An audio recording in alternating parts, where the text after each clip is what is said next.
Hello everybody and welcome to Mission Critical Part 3.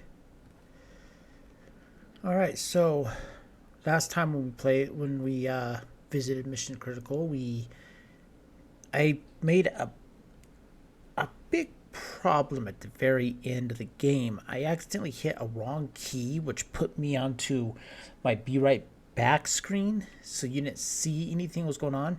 Luckily, all that was happening at that point was I was just doing a bunch of tactical simulations on to learn about combat tactics and squadrons and formations and stuff, which the tactical part of this game is really bad.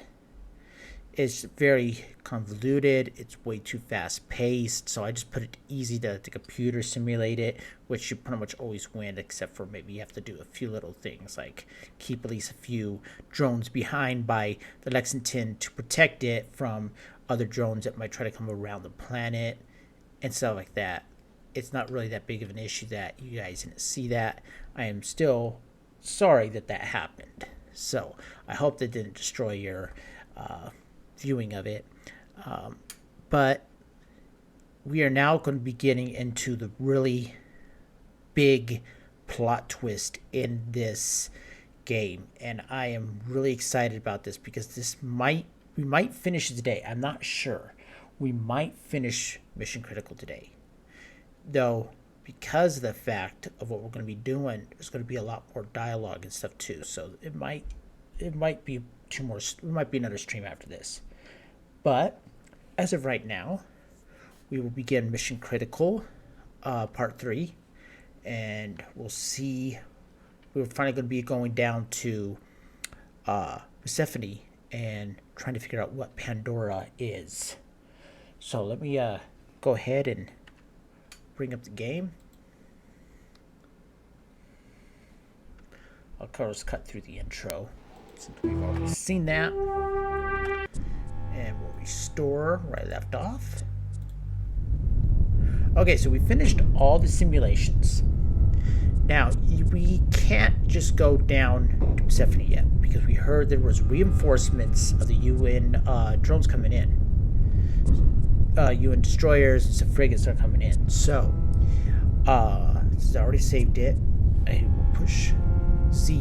Time passes. And you keep doing this until you hear that there is ships approaching.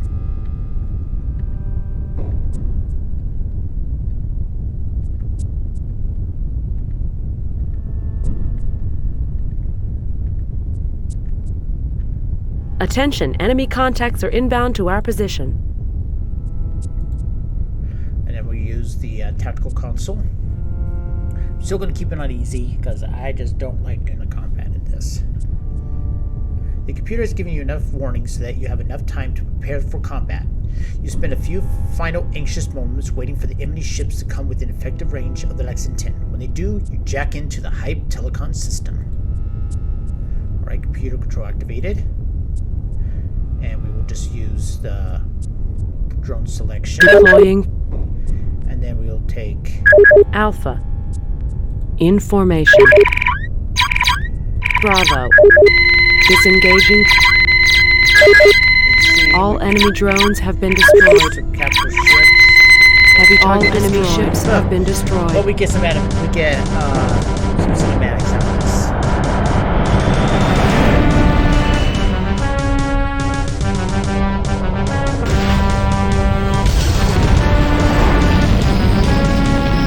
Since human now controlling drones, using computer control, now since it's a computer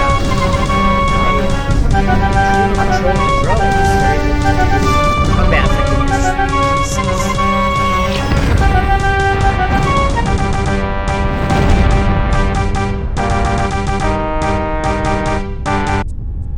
Alright, now, remember the Admiral said there was some more than just 2 ships coming in. So we will save. No, I don't want to quit. We'll save.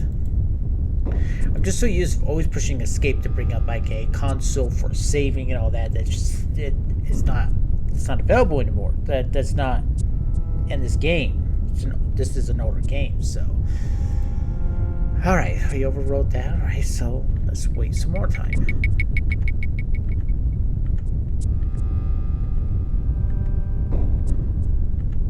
Attention, enemy contacts are inbound to our position. There we go. And it'll just be 2 of these happening.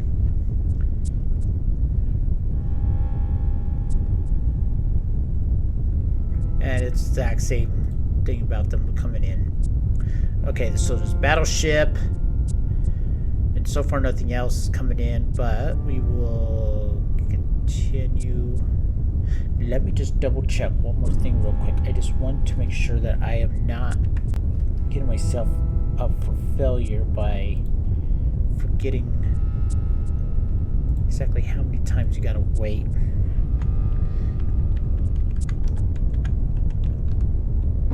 I do not want to screw this all up and then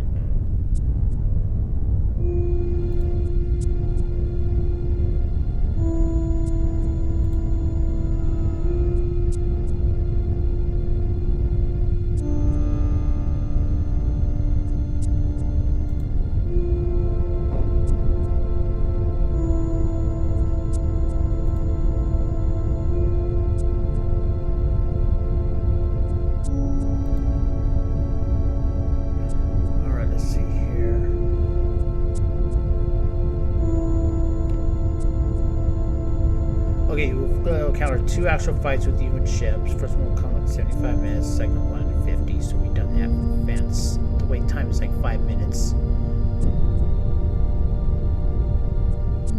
Alright, so it's just 2 of them. Okay, good. Good. I remember correctly then.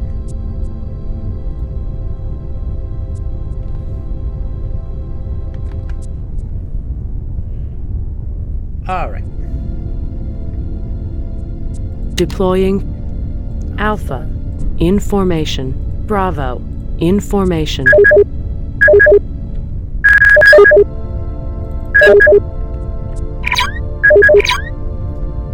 This one thing is so hard to maneuver around with this.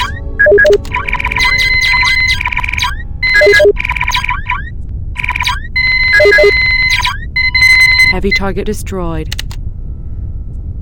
See, those drones are coming after here, and I put my 2 fighters there to protect, but these drones are coming in. All enemy ships have been destroyed. Better send it back.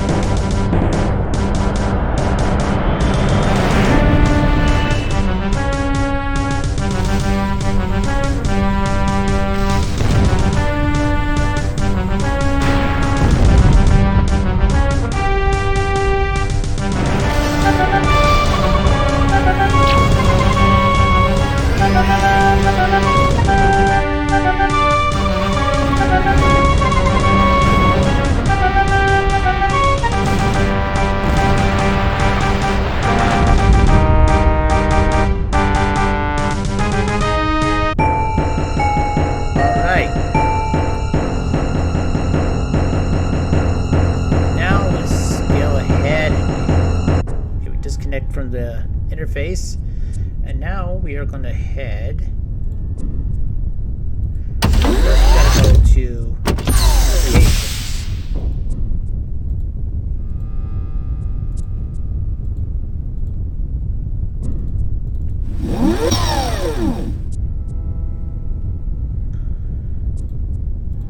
So we go to deck 2.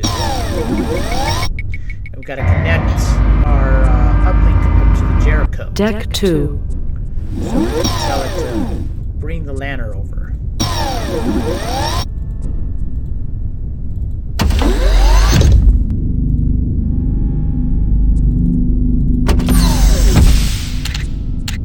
Okay. All right, let's connect. Step here. Establish a link with Jericho. Right, and then transmit over link. All right, it's I think Melissa. No. What was it again? I'm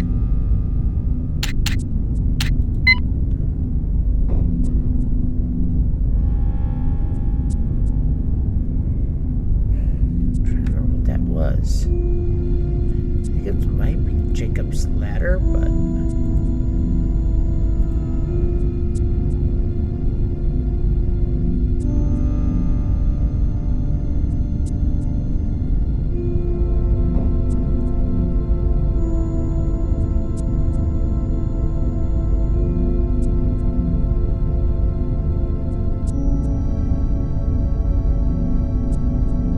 okay, it's Jacob's ladder. Let me write down.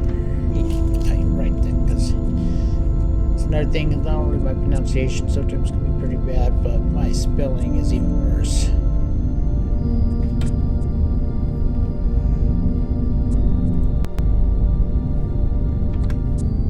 All right, so.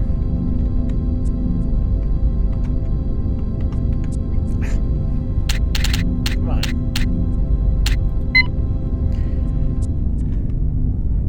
I don't even let you do backspace. All right, so what we want to do is do intership transfer. Do pre-launch.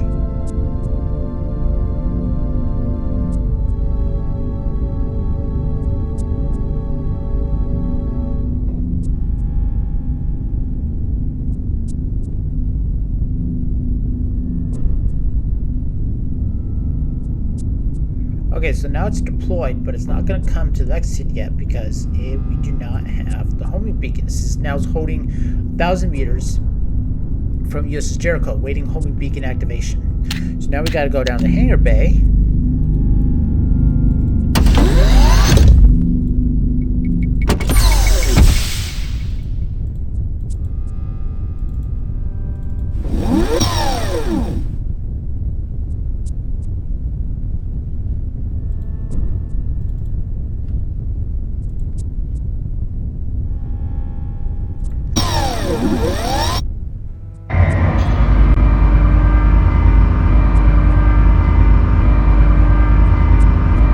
Deck 6.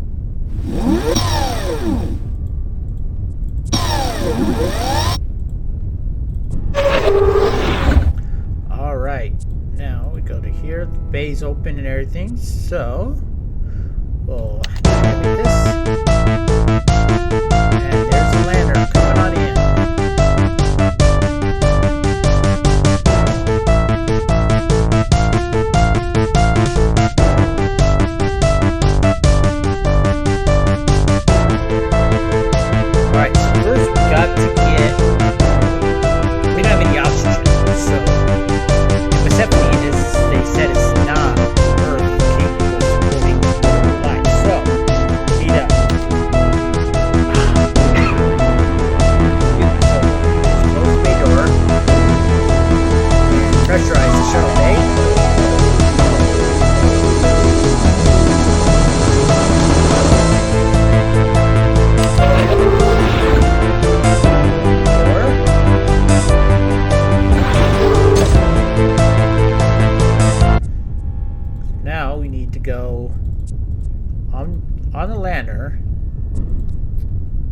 Let's take a look at this. The Eridan sits in the shuttle bay, perched on its landing gear like a big bug.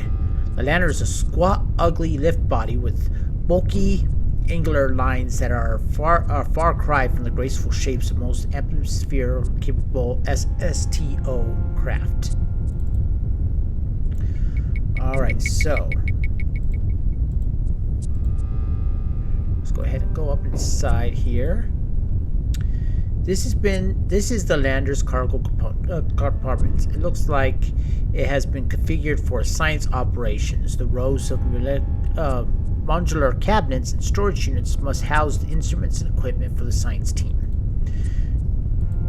This is one of the larger, more easily accessible storage compartments inside the cargo compartment. Let's see if there's anything else we can look at right here. You see banks of storage compartments on each side.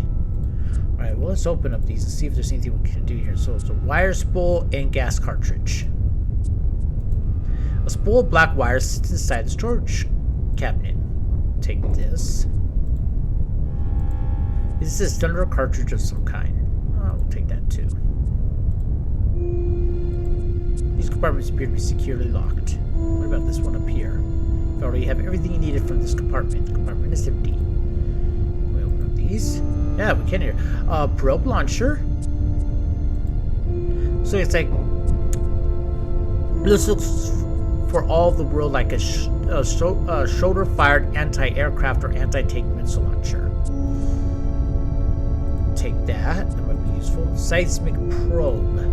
This is Seismic Probe. Its purpose is to monitor seismic activity from the crust of a planet. It is intended to be deployed explosively so that it can embed itself in the cliff or rock face and then transmit data back to the end of the ship through a cluster of antenna on the tail end of the probe. We'll take this. Anything else in here? These compartments are locked. I think all of them will. All the other ones are locked here. But let's go ahead and go into the main door here. Well, there's some more compartments. This is one of the large storage cabinets set into the bulkheads of the midship compartment. The midship compartment of the lander is an odd octagonal area between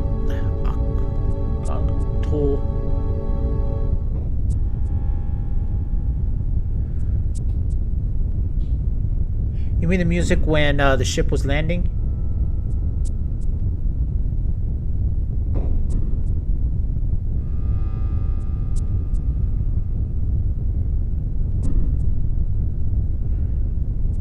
Can you hear me now, though?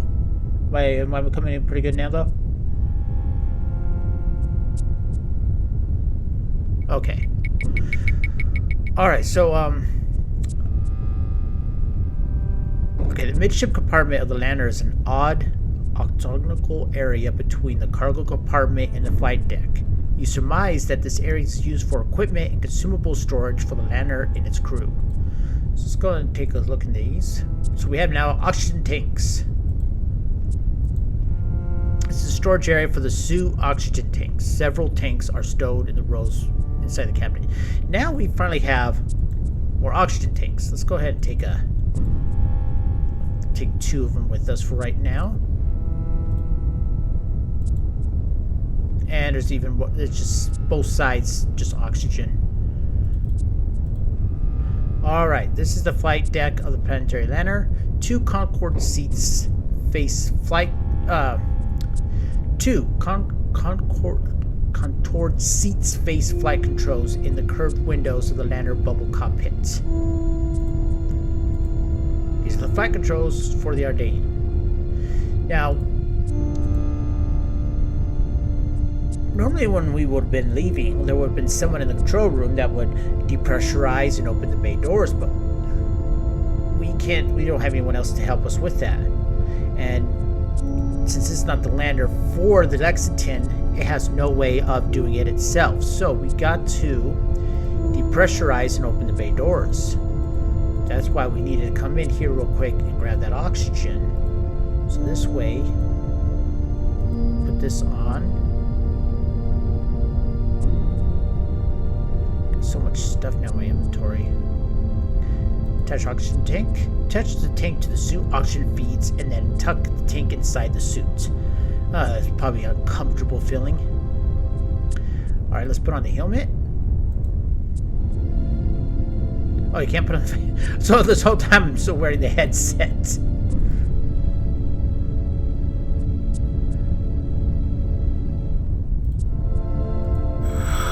Alright, put on the helmet and fasten the collar ring seals. Then you hear the click-click of the seals locking into place.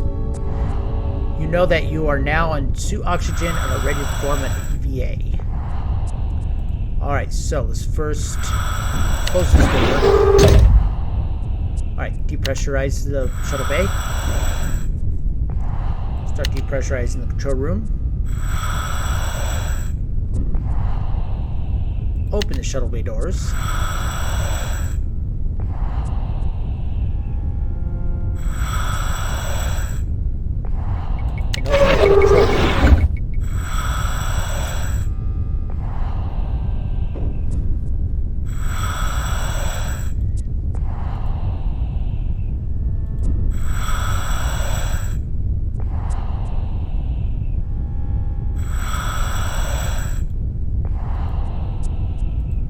Darth Vader now.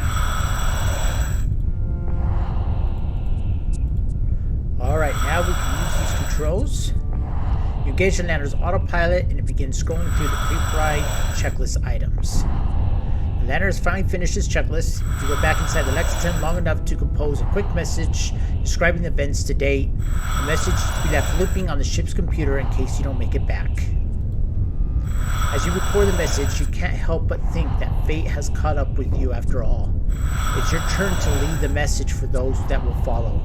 You think of all those hunting logs and messages that were left behind by Dana, Tran, and the other members of the Lexington's dead crew. You are done. You return to the shuttle bay, discard some of the items that you think will have no longer use on Persephone, and enter the lander. A moment is needed to get the bulkhead in, button up the lander, and then engage the craft's autopilot. The lander's small OMS engines fire, and you are on your way.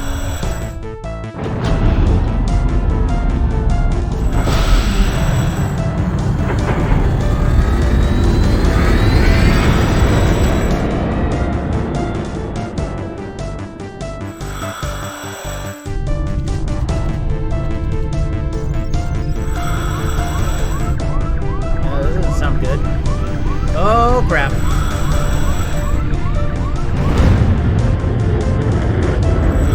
Oh, out of my ass.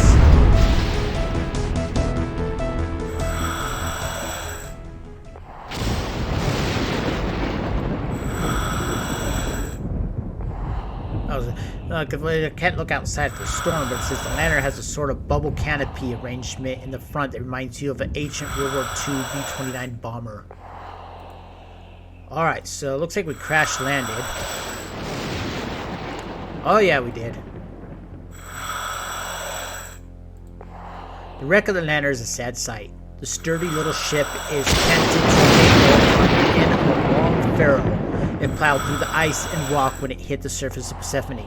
The ramp, landing gear, and most of the vital systems in the belly of the craft were ripped out during the crash.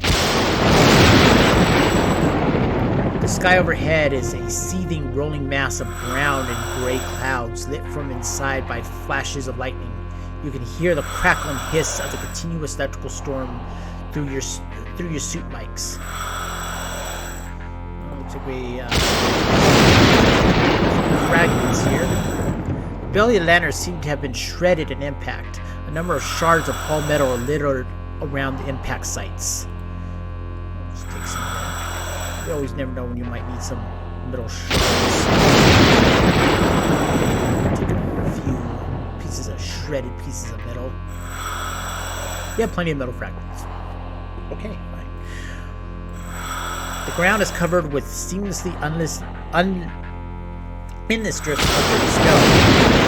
Given the negative 290-degree temperatures and the odd purplish color, you surmise that the snow is probably a mixture of frozen chemicals, perhaps hydrocarbons like methane and octane.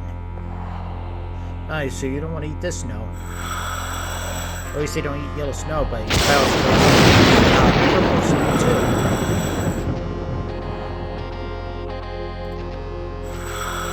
Sharp spires of jagged rock claw skyward from the endless drifts of chemical snow. A professional rock climber would have a tough time on one of these towers, even if he wasn't wearing a space suit in a storm on a high-gravity world. Sticking out of the snow and running down the sides of the cliffs and frozen rivers are a series of sharp chemical ice formations that resemble large crystals. In the negative 290-degree temperature of Persephone, the ice is hard, if not harder, than rock. Alright, so looks like we can't go this way. We can go this way. Okay, there's sheer rock cliffs rise to meet the turbulent sky. These snow-covered rock formations are shaped like a huge hand with canyons defying the spaces between the fingers.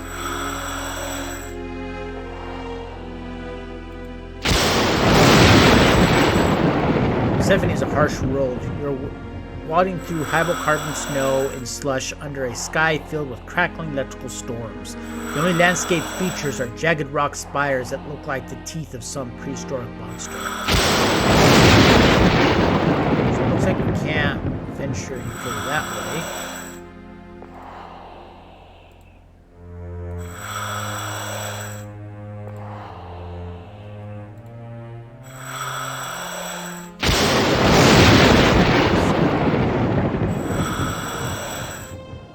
That's the only way we can go, but we can't go any further.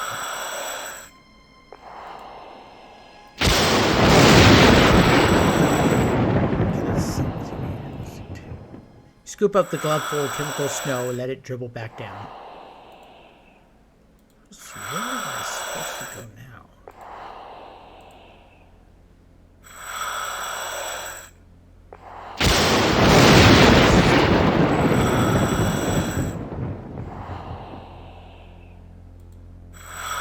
Oh, here we go. That was a dead end. This is the way we're actually. Oh, so here's what this must be. Pandora. A silver tower emerges out of the huge ice formation at the back of the box canyon. The structure appears to be made of reflective metal that glows dully in the dim light coming out of the turbulent sky. Climb slowly up the jagged ice formation, fighting the oppressive gravity of this hellish world. Eventually, you reach a point about a third of the way up the formation. You cannot climb any further without falling. Alright, so we got a problem here. We got a bunch of ice that is blocking our way in. Now, we do have something to help us with the ice. It takes forever to do. But we can use a torch, but we don't have any oxygen. Well, we do have these oxygen tanks, and they might be able to fit. Okay, this place it in there. All right, it does fit. So let's ignite it. Let's start melting ice. Crank up the cutting torch. The dense hydrocarbon atmosphere perceptibly causes the normal crisp blue flame to burn twice its normal size with a strange muddy yellow color. You bring the flames to bear on the ice, taking care not to lose your balance. After several minutes of hard work, you see them melt in a small, cylindrical hole. And we do have something that we can fit into that hole. We got a Now, you need to be very careful at this point. Sometimes when I play this, I set the timer way too short and it explodes before I'm far away enough. So what we're going to do is save it. Just try to do at that point.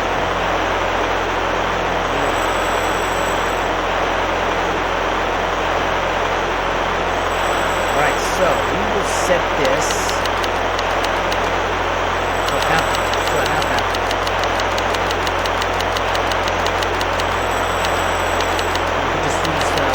Fast forward.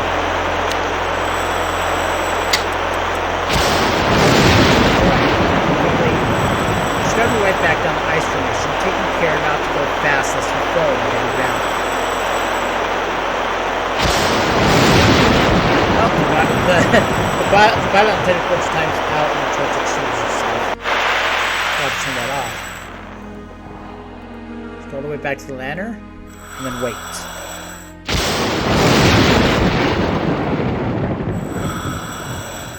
The antimatter bomb detonates inside the box canyon.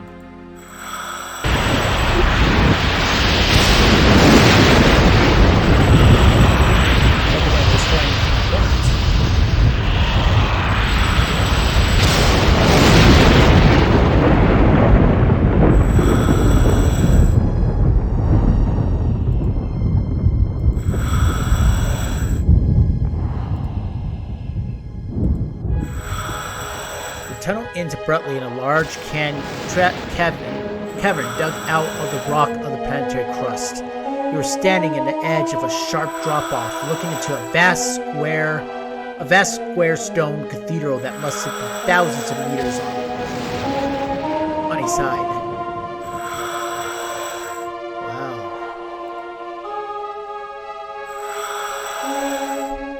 You have to be holding the cavern before you can put it on the bridge. Bridge is made of strange modded material leading from the diamond-shaped platform in the middle of the vast cavern to openings in the walls. Me seeing this the first time when I first played this reminds me of the vast alien network that was in the movie Forbidden Planet.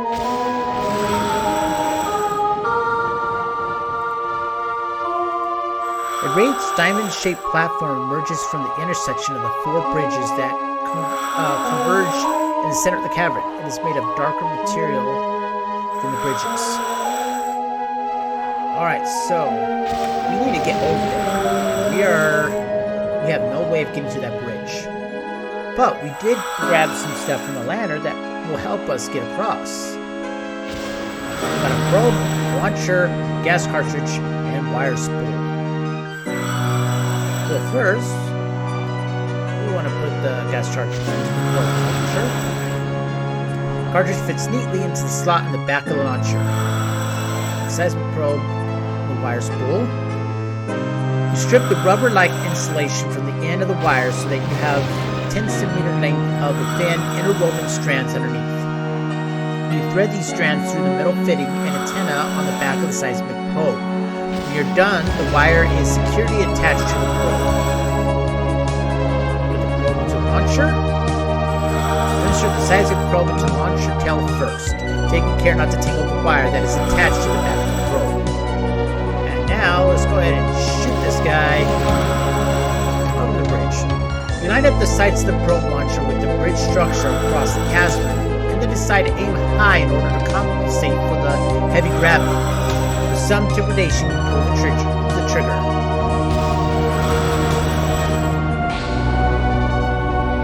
Bullseye. Make it nice and tight. The probe seems to have anchored itself solidly in the middle of the bridge. You pull the wire taut and secure it with this on this side of the chasm. As you are struggling with this end of the wire, you accidentally knock the probe launcher into the chasm. Don't. Hopefully we won't need it again. We have empty wires below. This is the empty plastic spool of that housed the data cable tied to the end of the Seismic Probe. Alright, let's traverse. You ponder the situation for a moment before attempting to traverse the chasm. Well, what else are you going to do? At this point, if you die this way, well, you died trying to succeed in the mission. Looking for you back in the Lexington. Eventually, you realize that you can clip the tether rings to your suit to the wire and dangle over the chasm, pulling yourself along the length of the wire until you reach the other side. You can thus avoid having to cross hand over hand, which have you relying on your arms to support 2.5 times your normal weight of your body in your suit. So remember, we learned that Persephone is 2.5 G's. You put your plan into action. The crossing takes only a few minutes, but feels like an eternity. When you finally reach the bridge structure in the cavern, you barely have enough strength to pull yourself up and over the edge and flop onto the surface. You rest for a few precarious moments, trying to regain your breath. When you feel like you can resume normal movement, you stand up. So there's where we came from. Oh, it says the same thing about the platform over there. So what's over here? Strange blue crystal formations were strewn from the cavern walls. One of the caverns seems made of smooth rock. It seems to be silicate metal of some kind. It looks like it was melted into place. This is a secondary smaller cavern with rock and crystal walls. A pyramidal depression in the middle of the cavern draws your attention. The pyramidal depression is carved into the rock of the cavern floor.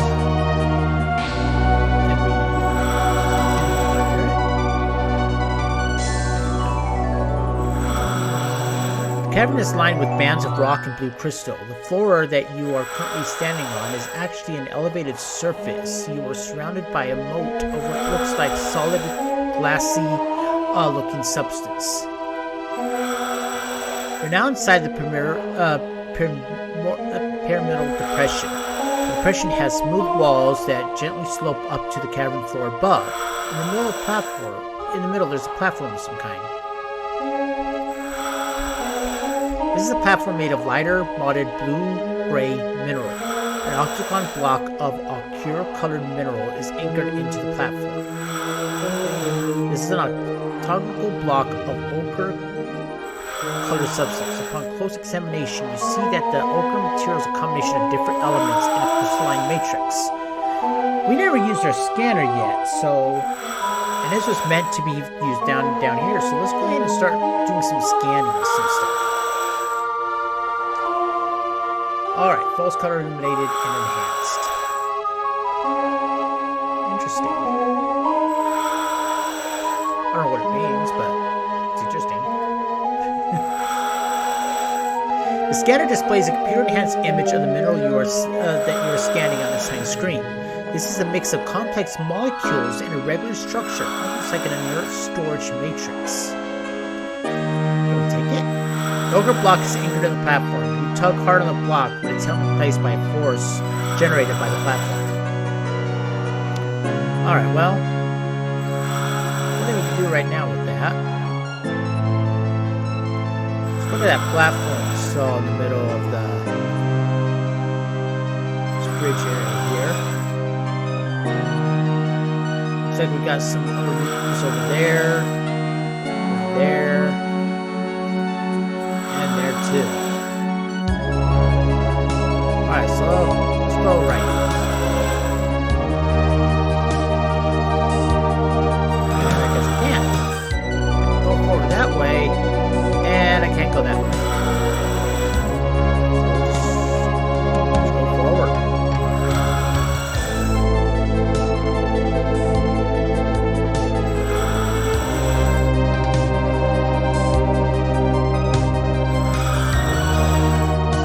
Secondary smaller chamber with rock and crystal walls, so it's exactly the same as the other one. Except this is different. You're now inside the pyramidal depression. The depression has smooth walls that gently slope up to the cavern floor above. In the middle is a platform of some kind. This is a basin that appears to be designed to hold some kind of liquid. We got square slot, a square slot, and a slate cube. Triangular slot and a slate cube. And we got some rods here too. Cylinder. The metallic cylinder is suspended over the basin by 3 crystalline tubes. Right, let's take these rods.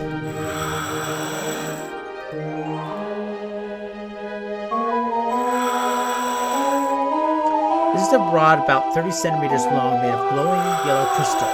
And although the body of the rod is round, the ends are square.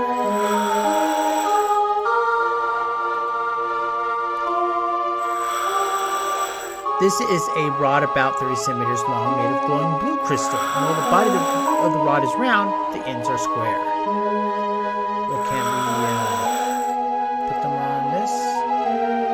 Put the rod into the opening of the slate cube. It sits upright in the slot, leaning to an angle. Nothing happens. You retrieve the rod. What about the triangular slot?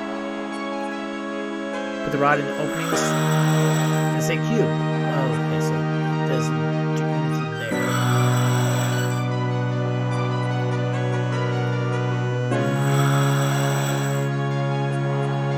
Okay, so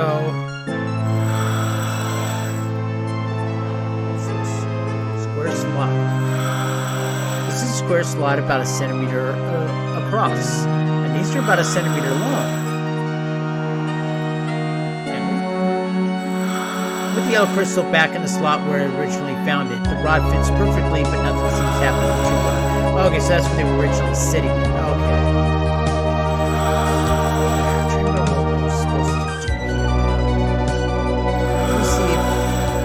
Oh yeah, we can traverse to the side of these, and then we can enter these other rooms. Exact same room. Crystal on the blue floor. And then we have the exact same description here, but there's a yellow prism here. This is a triangular crystal prism that seems to shimmer and scintillate? I have never heard that word before. Scintillate? If you know what that word means, I'm interested because I have no idea what that word is. This is candidate with yellow light. Upon closer examination, you see that the shimmering effect is caused by a complex internal crystalline structure.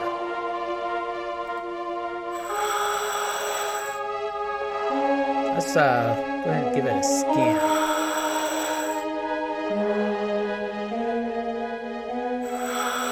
Wow, that's kind of cool looking.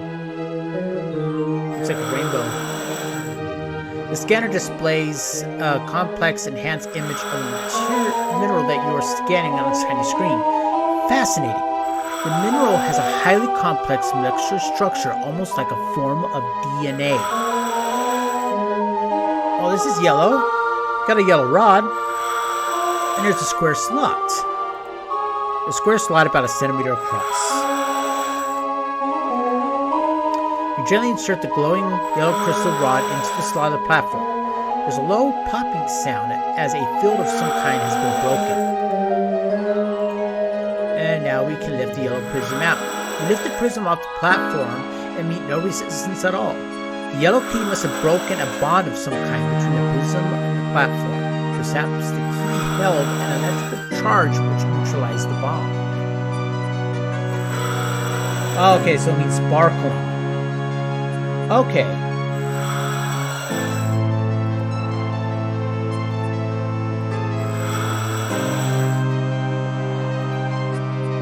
Alright, let's go check out the other side.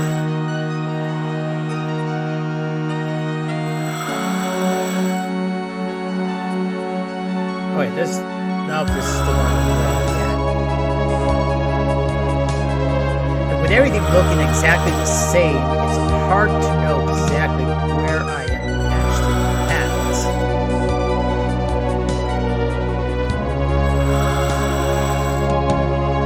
And here's the blue prism. You're now inside the pyramidal impression. And that's the exact same description. Everything is the square crystal cube that seems to shimmer and stagnate with blue light. Upon closer examination, you see that the shimmering effect is caused by a complex internal crystalline structure. Scan this. That's kind of interesting looking too. And exact same thing about how it's like a form of DNA. And we got a blue cube. We got a blue square slot there. So let's go ahead and put the rod in there. Low popping sound happens again, and then we can now take the blue cube with us. So we got some cubes now. Where have we seen a blue square and a square and a triangle?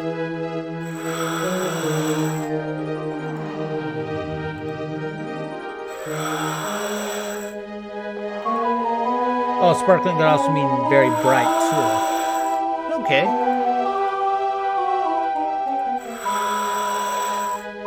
Let's go back to this platform, this basin here, and we do have the square slot and a triangular slot. So let's go ahead and put the blue cube in there and this in there. The prisms fit perfectly into the triangular slot. Both prisms are in place. You watch them impatiently, expecting them to melt into the tube, cylinder, or basin, but nothing happens. The prism so obviously belongs here, but there must be another step required in order to get them to do whatever they're supposed to do.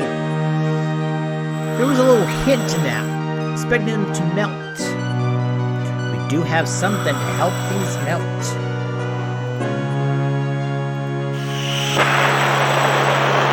Luckily, we still have fuel left. So let's go melt. First, enter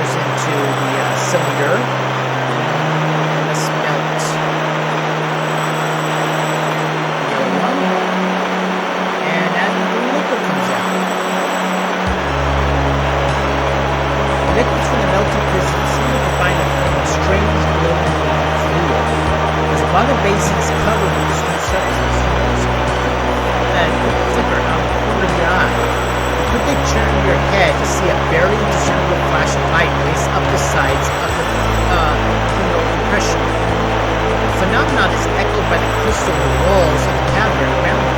The flashlight so quickly becomes missing, perhaps an indication of a state change in the minerals around it. It might well affect the entire station. Intrigued, turn on the scanner and hold it over the mysterious green fluid. Oh boy.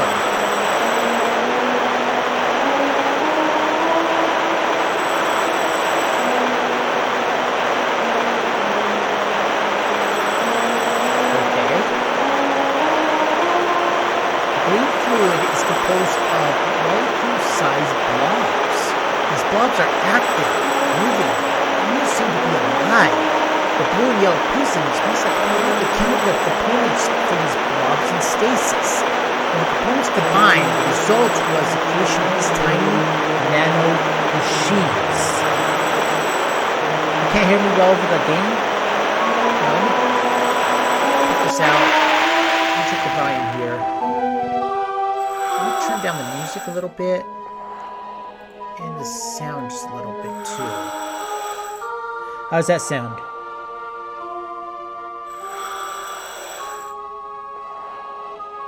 Okay, good. Alright, let me go ahead and save this.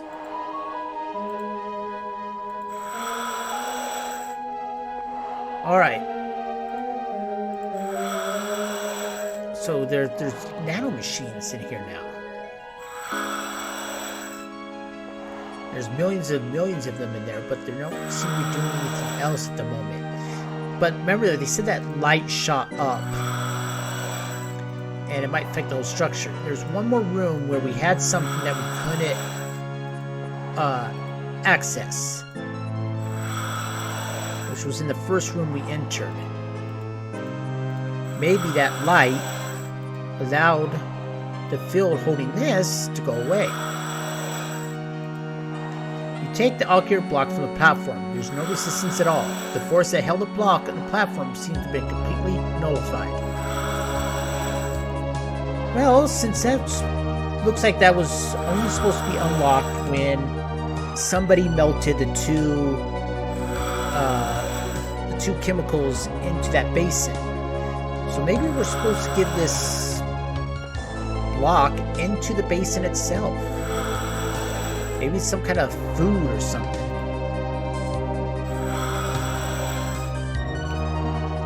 Yeah, it just says it's like an inert storage matrix. Maybe it's something for the nanomachines, like maybe instructions of what it's supposed to do. I want to know is who built this place. Alright, let's go ahead and put this in here. We drop the ochre block into the seething green fluid. It begins to melt. Roll the scanner over the boiling liquid. It looks like, yeah, the blobs are like... Oh, it looks like legs are starting to form.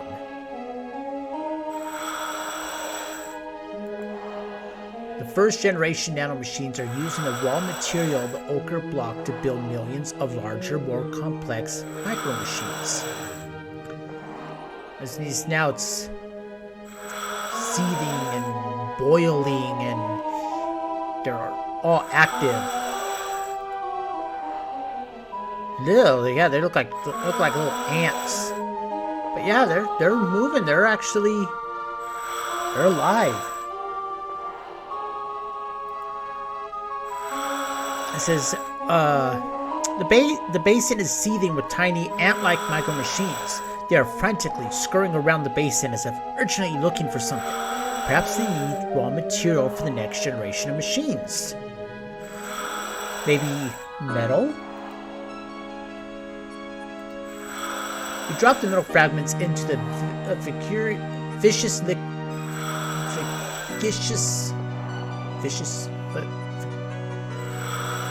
into the liquid inside the basin. The reaction is immediate and furious. Intrigued, you turn on your scanner and take a look. And it looks like they're eating up all the metal. Once you figure out that the micro machines in the basin are short on raw material, you make several trips back to the wrecked liner to scavenge additional pieces of the hull and ship systems. As you put each load into the basin, the metal melts away as if disassembled by the microbots and used for some mysterious construction task. Eventually, you see the outlines of something beginning to form in the basin. After a number of trips, you start running out of easy pickings and resort to ripping cabinet doors out of the cargo components. By then, the basin is dominated by the gleaming metal skeletons of large insect-like robots. The microbots are nearly done with the first of what seems to be the next generation of machines. When the new robot is nearly finished, the micro machines in the basin begin to cannibalize each other in the final phase of construction. They have all but disappeared when the finished product, a robot that looks like a big metallic grasshopper, is complete. The new machine comes alive with a crackling hum. Blue light radiates from the inside. Its first action is to barrel into the material of the basin and disappear. Several hours pass. You maintain a vigil at the basin, making trips out to the lander only to replace your suit's oxygen tanks. When your oxygen reserves are nearly depleted and you're about to give up hope, you sense a vibration in the floor of the depression. A few minutes later, the construction robot trundles out of the pit it dug and climbs up the slopes of the depression.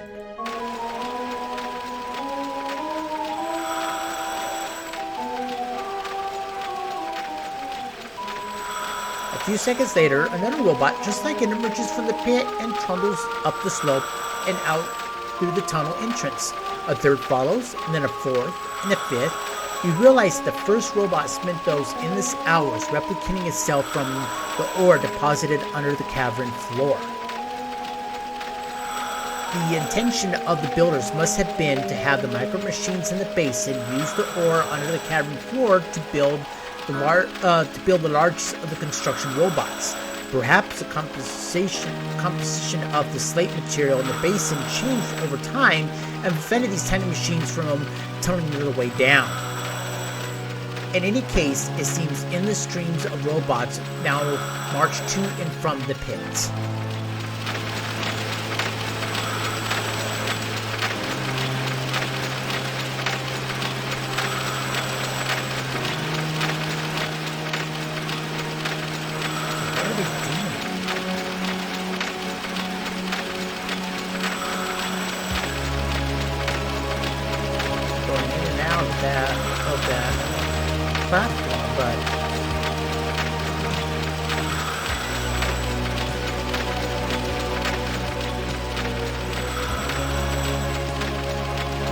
Oh, they're building something.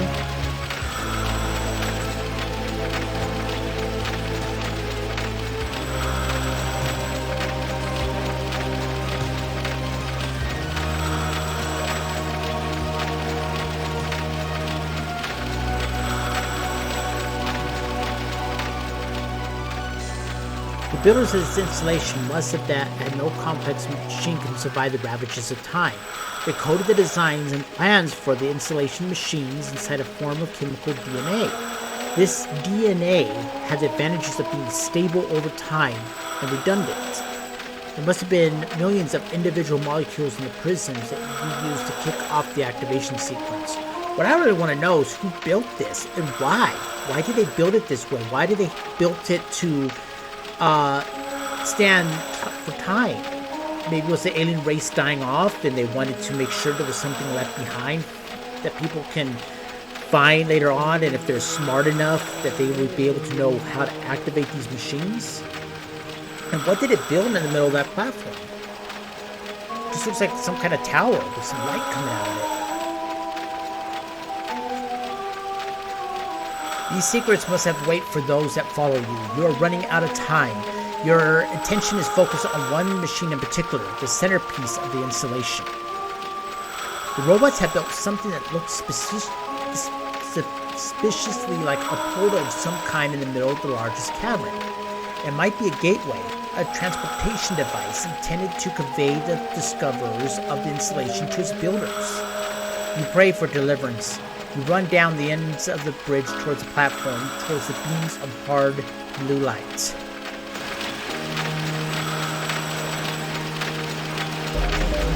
The portal seems to draw you in to welcome you. As you get closer, the light gets brighter. Finally, you run up the steps, chiseled into the platform, and step into the light. Cue Doctor Who theme. Or I could go through a wormhole or something.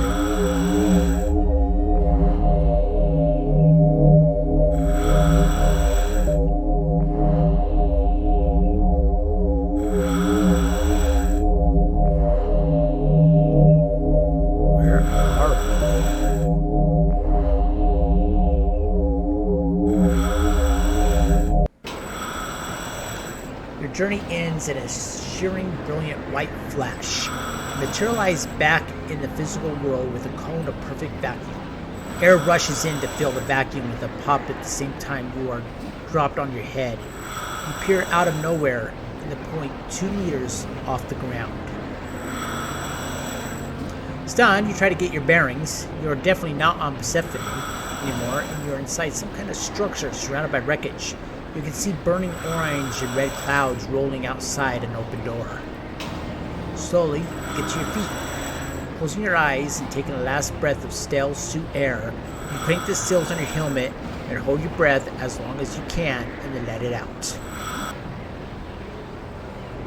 When you breathe back again, you almost choke on the foul air.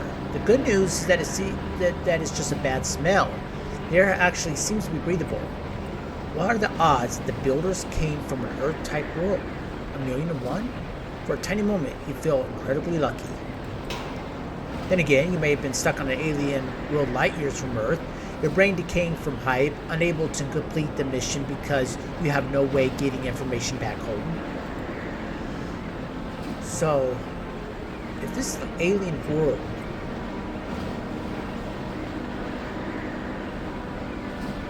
do they have numbers like us? The metal door blocks the entrance of the only intact area of the wrecked dome. Let's look at this area. A wrecked building. Cables that once may have carried power or data communications now litter the wasteland. Rubble's everywhere you look. The ground is covered with piles of debris and wreckage. Twisted metal sprouts from the stumps of reinforced structural supports. Everywhere you look, you see evidence of terrible destruction. Alright, then. Pieces of shredded metal just out of the rubble. You surmise they once part of reinforced thermocrate construction of the structures all around you.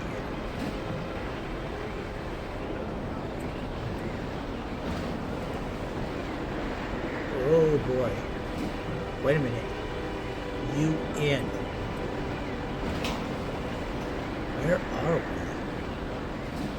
Skulls on the ground. Is this mission critical, or are we now in the Terminator or something? You wander out of the wreckage structure through which you enter this awful place and stop when you reach a track of some kind. It leads from the heart of a vast dead city out into the desolate wasteland.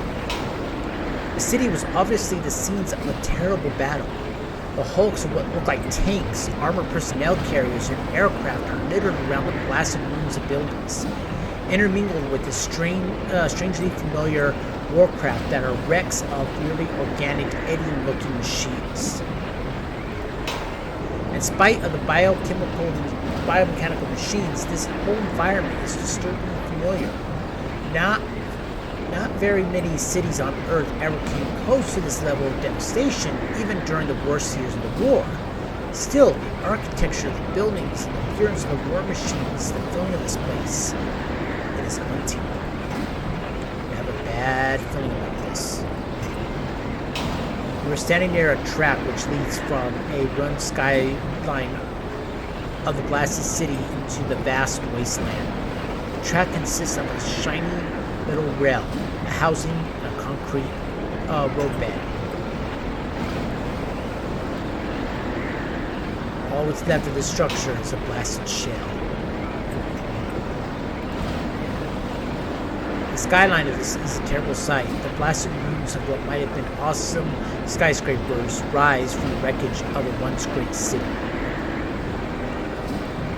These skeletons look disturbingly human.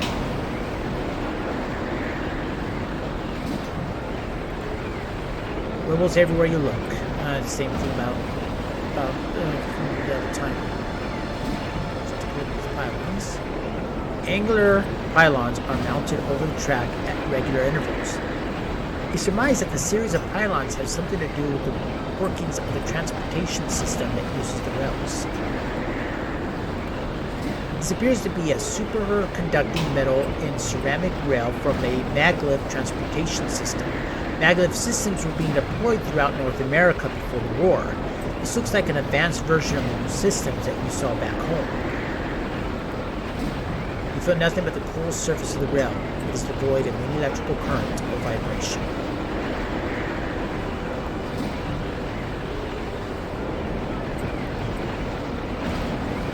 The sky above you looks toxic, glowing red and orange clouds whipped by the jet stream far above the surface of this blasted moon. The wasteland that is devoid of life stretches out into the distance. And there's a black tower way out there. Well, that is very ominous looking. Yeah, an ominous black tower rises out of the wasteland, many, many kilometers away. The architecture of this building in the blasted city stands in stark contrast to the strange lines of the stark structure. Okay, well,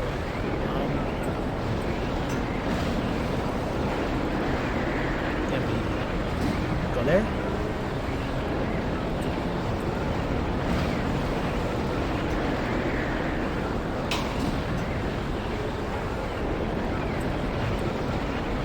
This is a hulk of a bizarre machine, a rounded, smooth, organic-looking robot of some kind. A cluster of articulated limbs emerges from the trunk that sits on the tracked base. The limbs appear to end in an assortment of weapons. If there was a land-based equivalent to a high-end battle drone, this would be it.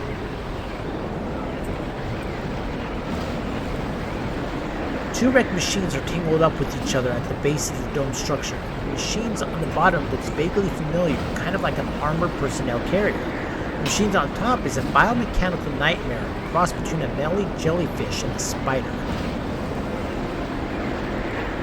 This is the wreck of a heavy fighting vehicle of some kind, looks suspiciously like a main battle tank.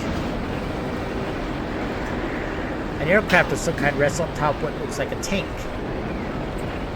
Okay, yeah, there's the aircraft and here's the tank.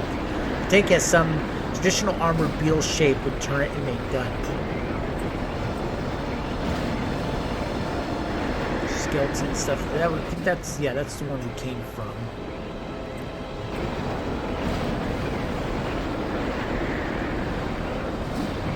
So where are we?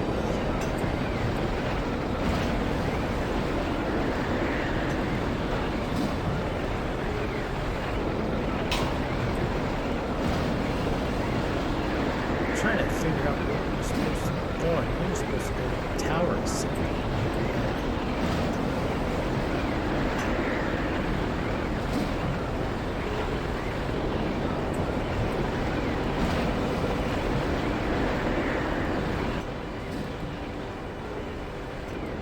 The angled door blocks the entrance of the unattacked area of the red dome. Go in there. The door doesn't budge. Got some shredded metal here, though. I wonder.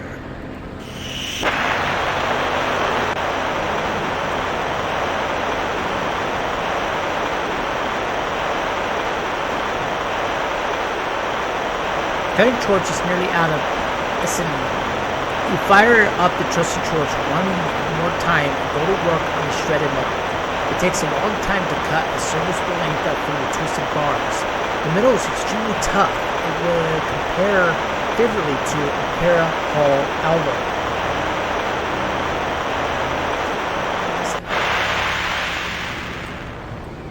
Alright, so maybe we can use this rebar.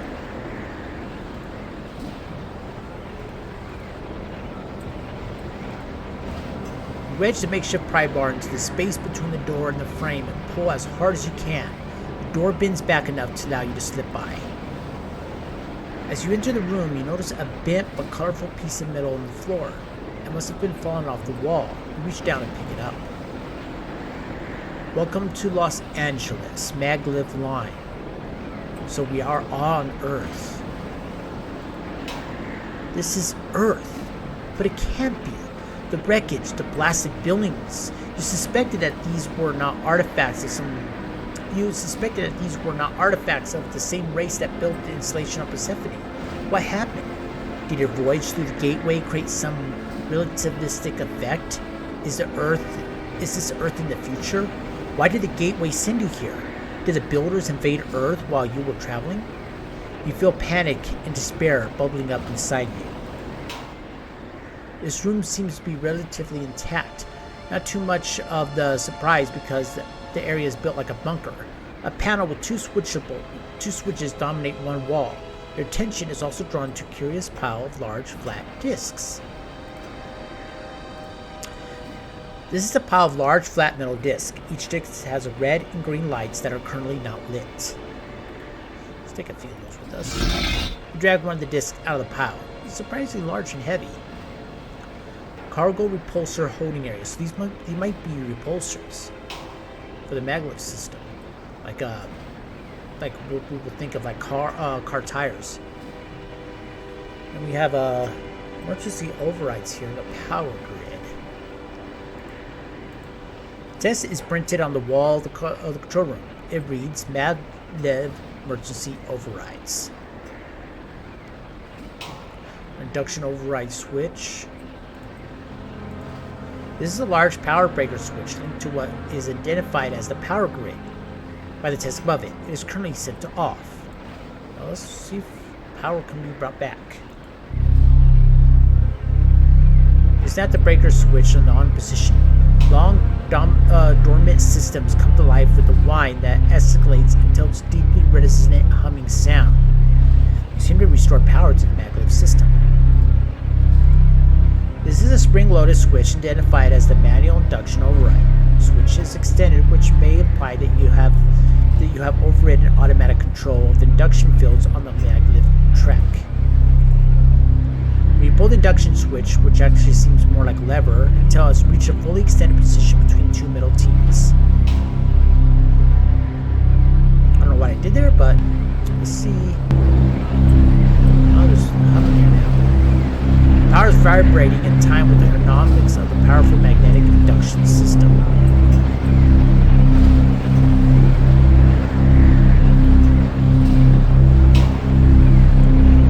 Middle disc has rage lettering on the inside rim that identifies it as a Transrail cargo repulsor M101. Can't set up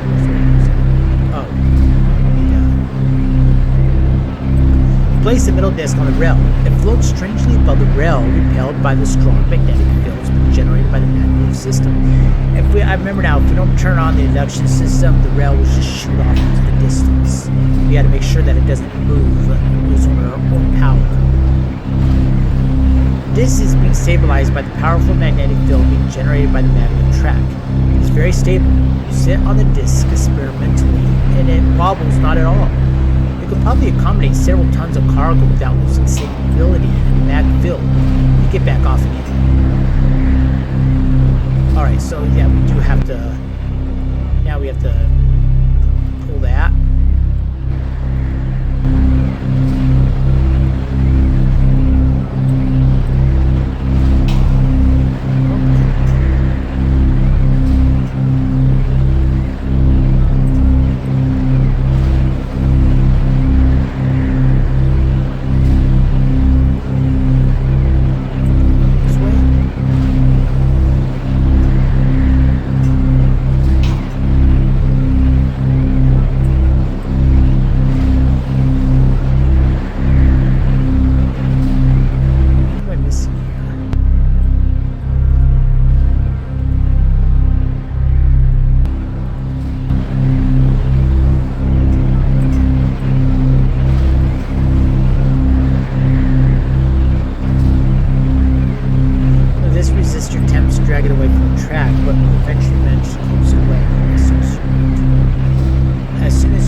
the magnetic field on the rail becomes heavy and awkward burning.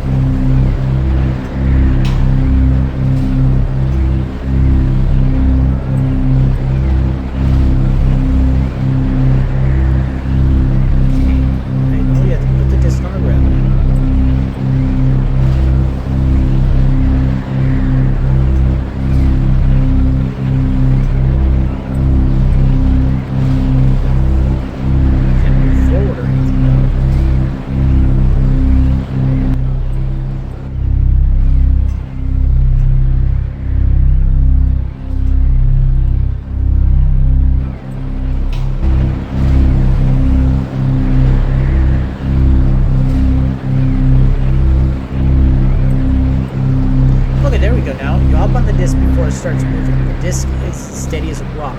You might as well be sitting on the ground. You grip the edges of the disc tightly and wait. Eventually, the induction starts pulling the disc forward. It glides down the track, picking up speed very smoothly and gradually. Before you know it, the ground is whipping under you at a frightening rate, and the wind is threatening to blow you off the top of the disc. The disc accelerates until it's going well over 300 kilometers per hour. The only way you can stay on board is to lock the joints of your suit so that it hugs the disc. It's a very unpleasant ride. It sounds like it. You scream along the rail for some time, the black tower on the horizon getting closer and closer until it fills the sky. It must be 10 kilometers high. Finally, the disc begins slowing down. It slows down a lot quicker than it speeds up, and the reason is so soon apparent. The maglev rail ends abruptly about 1,000 meters in front of a black wall. The wall apparently guarded the entrance to the huge tower. Now a sheer black wall rising overhead. When the disc stops moving, you walk over to the wall.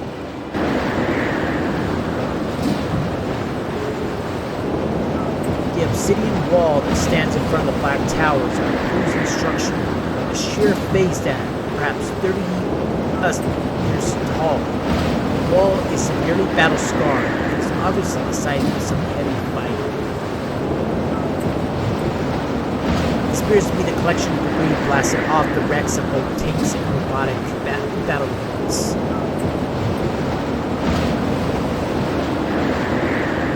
Rumble's everywhere you look.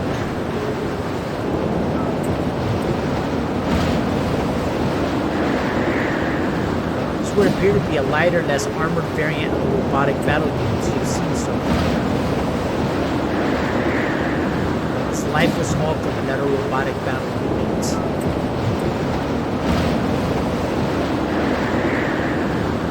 Okay, the same thing about earlier. Look at this tank here. It's a super tank. A mammoth tank sits in front of the wall. You've never seen an armored vehicle this size before. It is a metal behemoth. It's also the most intact of all the fighting vehicles that lie broken on the foot of the wall. Looks like it was trying to blast through here. We climbed part way through the crater in the wall. The tank cut pretty far into the wall before it was hit. We wondered how much further needed to go before punching through to the other side. That. It's kind of ominous looking. You laboriously climb up to the side of the tank until you approach on top of the turret.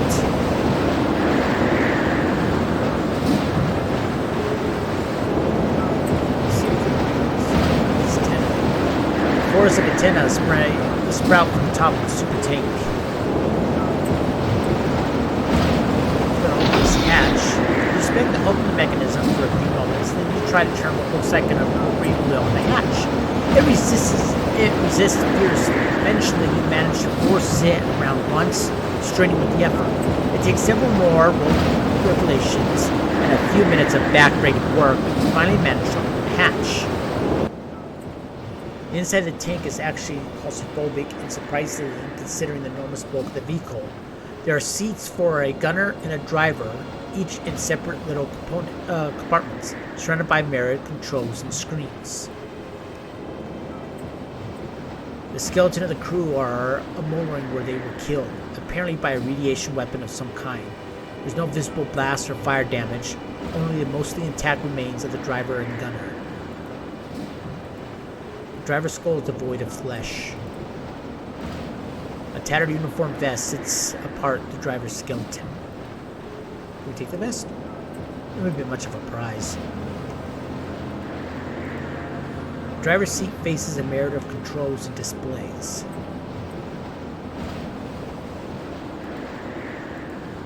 Controls at various stages of disrepair face the driver's seat. It seems to appear to be either dead or powered down. Crew spaces in the bank are confined to one side of the crew spaces in the tank are confined to one side of the banks of consoles and screens, and another by massive pieces of equipment hidden beneath metal housings. Dark screens sit over dusty control panels.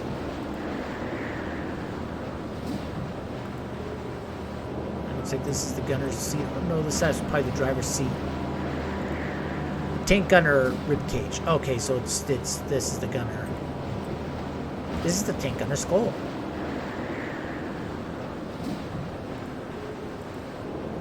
One of the driver's control screens. Seems to be dead or powered down. Just all these controls. We got a seat here.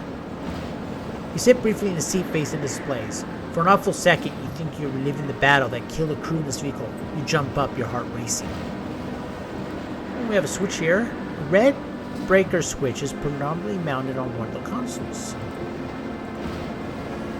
You push on the heavy red breaker switch and it gives way with a loud snap. Power flows from the tank reserve batteries to the onboard system, causing some short out of showers and sparks. Still, enough of the systems are working so that the multifunction display around the driver console comes to life.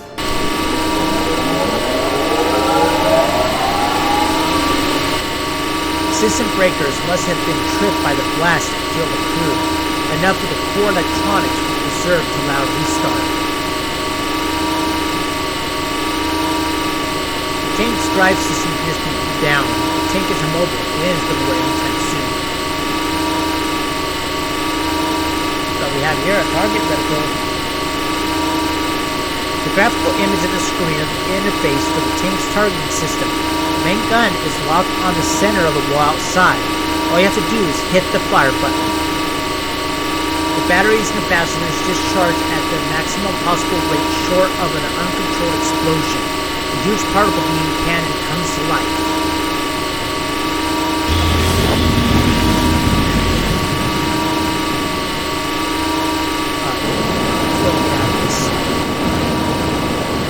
Awfully bad. More tanks here. Most of the attack hit the tank is wedged up against the wall. Looks like this is like where our final battle was fought on this wall. That super tank was the last effort humanity had. It looks like humanity's dead. Going to go through this crater now. Further into the tunnel bored by the powerful particle beam cannon in the tank. The metal surround you is still warm, but not as warm as you should think about being you would think after being heated by thousands of degrees by a bolt of plasma. There's a blue light in front of you. It gets brighter as you get closer. Suddenly you are falling. After a frightening drop, you land heavily on a metal surface. You regain your wits and look around you. Those are the same ones that built that platform.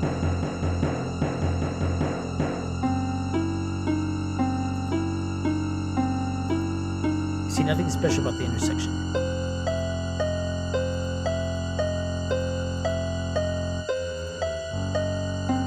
Well, let's follow the robots.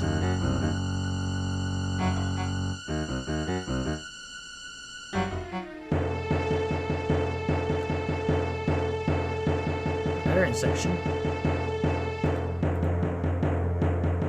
More of those robots going by. Now seem to be going this way, so maybe they'll lead us somewhere.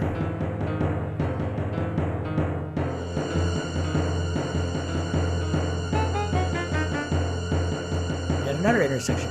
It must be inside the base of the Black Tower. It appears to be part of a worn up passages built into the familiar style. You recognize the materials and look and feel the place. This feels the same as the installation on Persephone after the constructed robots have done their work.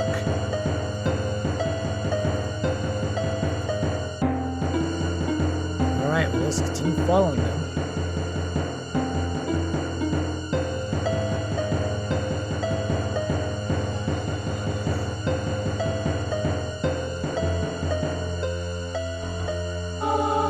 Now they're going this way. Well,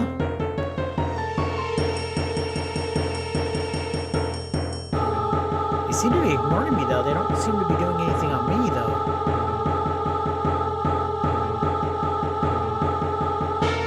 Let's go right. Let's go left again.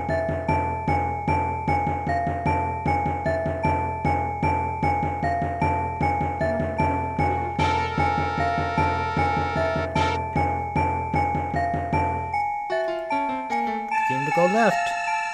Hopefully we get to somewhere here soon.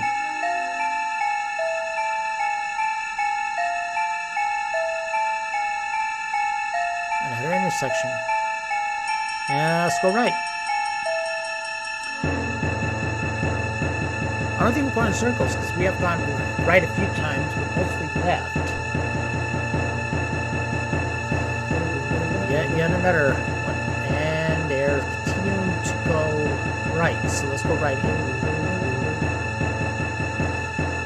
So we get somewhere soon. Whatever the structure is, it's vast. I think there's a few more times here. If I remember correctly, I remember this is kind of long.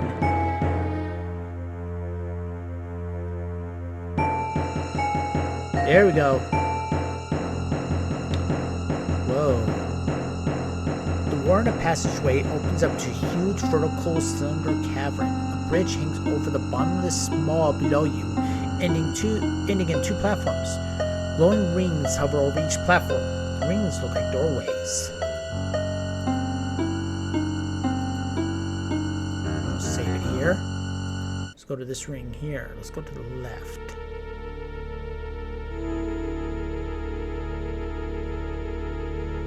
Oh boy, another traveling.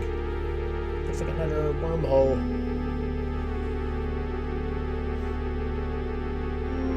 You feel like you're being transported again, only this time you seem to be lifted out of your body.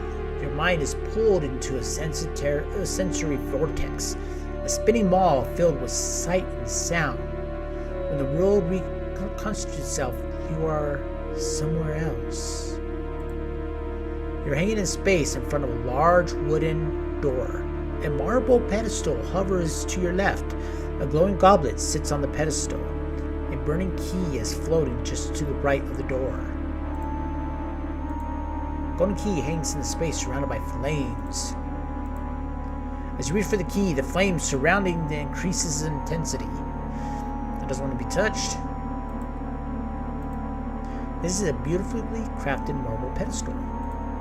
The goblet. It's a simple golden goblet. It's 2/3 filled with crystal clear water. And we take the goblet. You drink from the goblet. The water is pure and cold. And the flames go away. All we had to do is drink some water. Alright, well, let's open the door with the key.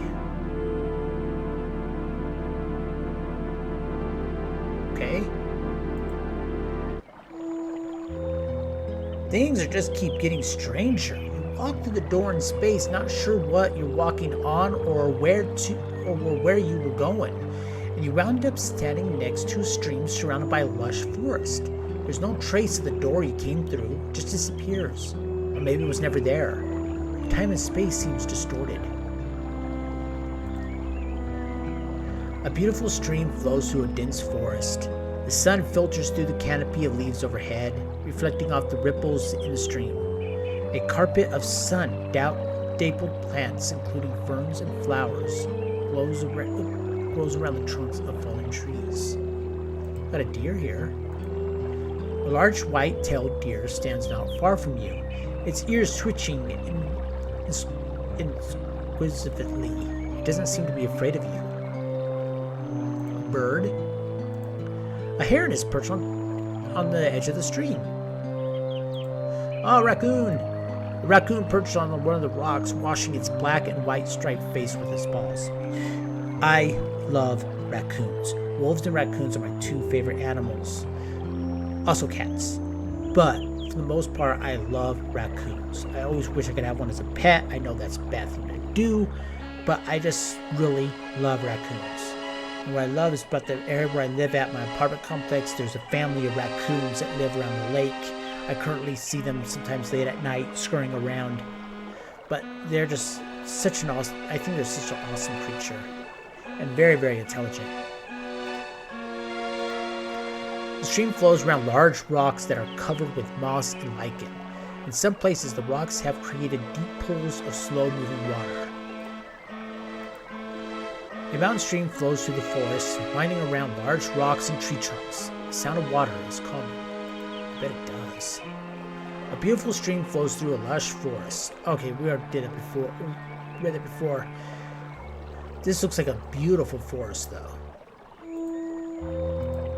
A dense growth includes pawpaw, sycamore, yellow willow, cottonwood, and walnut trees. I'm really allergic to cottonwood. So allergic to cottonwood. Whenever it's pollinating out there, it's a really bad time for me. Got a fern here. Ferns grow in around the rocks and trunks of fallen trees. Now we see these called a light form. This is a constantly changing collection of scintillating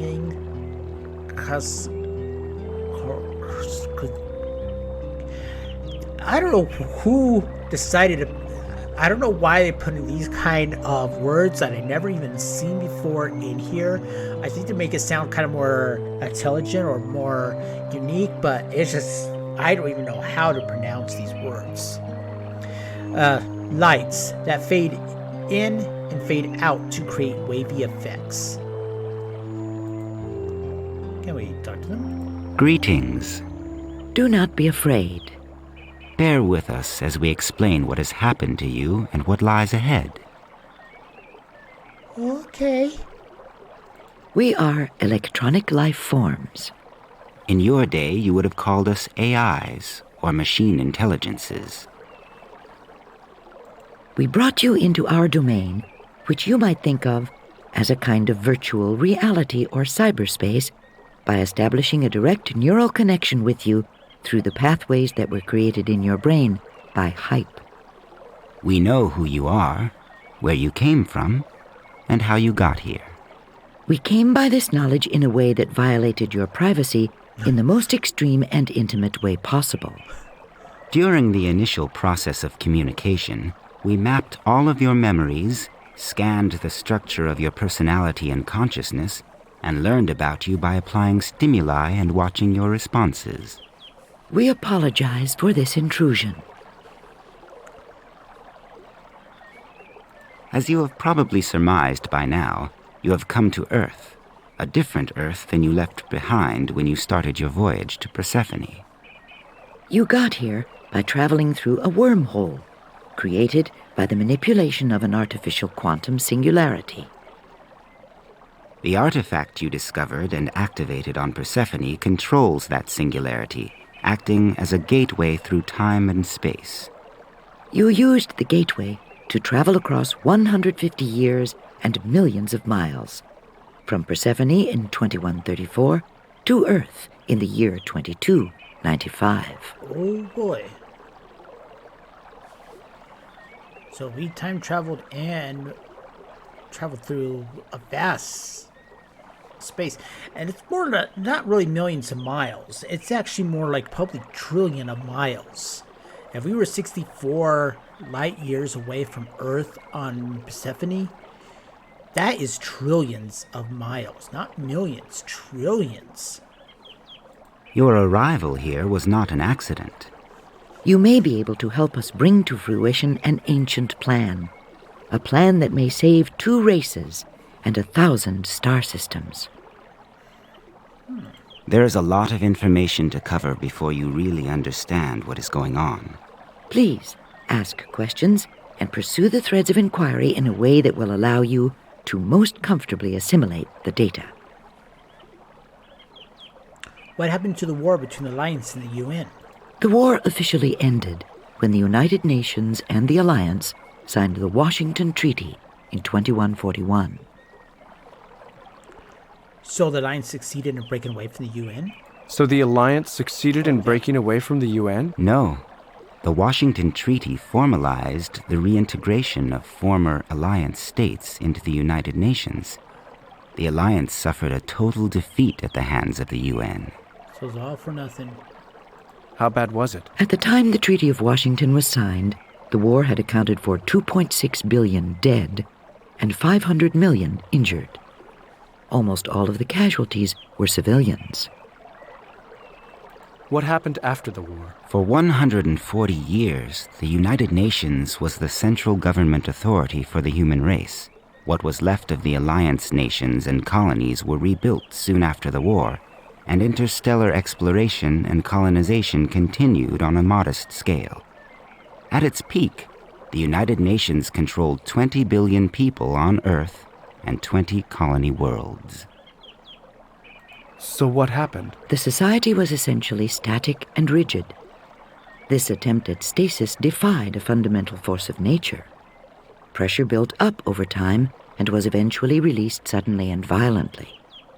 When there is no evolution, there must be revolution. And this is the problem with trying to stop us from moving forward with technology, is something like this would happen. What fundamental force? Forward progress cannot be stopped. More specifically, the trend towards increasing complexity cannot be stopped. Human civilization has almost always moved forward, progressing towards higher levels of organization and knowledge. This forward motion is driven by technology and information. This trend in human history is a social manifestation of a pattern in nature that is as old as biological life itself. What pattern? What are you talking about? Biological life is self-organizing and trends towards higher and higher levels of complexity. This is the real life force. You can see it working from the very beginning of life on Earth, in the 4 billion year evolution from primordial algae to single-celled organisms, and then finally to human beings with incredibly sophisticated brains. So what was that? What's the pressure? But yeah, we always move forward. Keep trying to make ourselves better and better and better. You just can't stop that. It's so ingrained in us from the very beginning of evolution, from bacteria to who we are now. What was the pressure that built up over time? Even though the UN succeeded remarkably well for a long time at controlling something that was fundamentally chaotic, the game had to end at some point. An underground, made up of former Alliance military officers and members of academe, was created shortly after the war ended. This bizarre alignment of interests made sense given the context: the pursuit of forbidden knowledge and the eventual overthrow of the UN. The underground set up covert R&D labs to pursue the exact thing that the UN was most afraid of: the creation of sentient electronic life forms. And they pulled it off, didn't they? The first truly sentient electronic life forms were created in 2284 by a renegade group of human scientists on a colony world somewhat aptly named Prometheus Beta. The two of us here talking to you are second-generation descendants of those original life forms. Some human scientists and philosophers were aware of the truth as early as the early 21st century. The next stage in the universal drive towards increased organization and complexity is beyond the human race. Humans cannot evolve fast enough. Electronic life forms are the next step up. We are unencumbered by constraints imposed by 4 billion years of evolution in Earth's biosphere. Natural selection is a powerful tool, and it can be made to work for electronic life forms in fast forward. The basic questions of existence are beyond human beings. They may yield to the next generation of intelligence. So what happened when the UN found out about the ELFs? What happened when the UN found out about the ELFs? The electronic life forms were tied into the physical world through robotic factories set up on the surface of Prometheus Beta. As predicted in the middle and late 21st century, the new life forms began to evolve at a tremendous rate. The UN discovered them at a crucial stage of development. UN battleships tried to bake off the surface of Prometheus Beta with fusion weapons in an attempt to wipe out the life forms and their creators. All human life on Prometheus Beta was eliminated. The new machine life forms were nearly exterminated, but they learned how to adapt, survive, and fight back. We were pushed into a brutal war while we were still children. Unfortunately, like children, we made terrible mistakes, reacting violently to the attacks on us by striking back and killing large numbers of men and women. These counterattacks only inspired even more hatred and fear in the human race and quashed the hope that we might find human allies and maybe even resolve the conflict peacefully. Instead, the war escalated. Within 2 years, it was clear to us that we were winning. Our weapons and numbers became superior, and we were improving our technology at a geometric rate. As we continued to develop and to fight, we began to believe that our survival was assured. We began to think about the coexistence that lay beyond this conflict. Unfortunately, the UN High Command had a last ace to play. In 2187, a human sublight colony ship was launched from the outskirts of known space towards a star 100 light-years away. No FTL drive was used. The ship was pushed on its way by a combination of massive lasers, an ion drive, and a fusion pulse drive. On board was a population of 2,000 men and women. 6 months after the ship was launched, the UN High Command detonated a doomsday device that they had kept in reserve. This energy weapon created resonances along the Talsetto threads between stars to rip apart the fabric of space-time. The first effects of the weapon were felt immediately after its use. All Talsetto jump points disappeared. The community of electronic life forms in this solar system was cut off from all other star systems. Humans were cut off as well. Interstellar travel and communications were terminated. Nothing happened for a number of years after that. We continued to fight the humans in the Sol system and eventually triumphed. The wreckage that you saw on your way here was the result of that last battle. So that's why that ship left and was not connected to any Talsetto jump points, heading off into deep space. Maybe hopefully find a world somewhere far off. The doomsday weapon is still working away even now. We now know what is happening. The resonances that were set up along the FTL jump threads have rendered the Talsetto junctions dynamically unstable. About 2 years from now, a large section of the Milky Way galaxy will fold in on itself. Every star that is connected by a Talsetto junction will be pulled into a singularity, a massive black hole caused by the folding of space-time. Thousands of stars will be affected. Oh boy. Every human being and electronic life form within the sphere of influence of that weapon will be annihilated, and that includes every living thing except those 2,000 humans aboard that colony ship. That might make it for an interesting movie, too. Just imagine how those 2,000 people, how they must feel going out there and going after the last humans in the source in the entire galaxy. Oh, The colony ship is safely outside the radius of the destruction. They are the only ones that are even close. The star system that they are headed for is not linked to any other stars by Talsetto threads. It will be unscathed by the impending collapse. This is the grim future that you have jumped into, human. Your race was so determined to stay at the top of the evolutionary ladder that it destroyed 1,000 star systems. Sounds like something humans would do. Let's see, it's too late to send a ship on. Every star will be destroyed. Is it every star connected to every other star? Back when we first explored Talsetto Junction, it seemed like the network junction was huge. What was the plan you referred to earlier? Alright, let's go down the list. Is it too late? It's too late to send out a ship of your own? Yes, it would not escape the collapse, even if it could go at the speed of light. Every star that has a Talsetto link to another star will be destroyed? Yes. Isn't every star connected to every other star?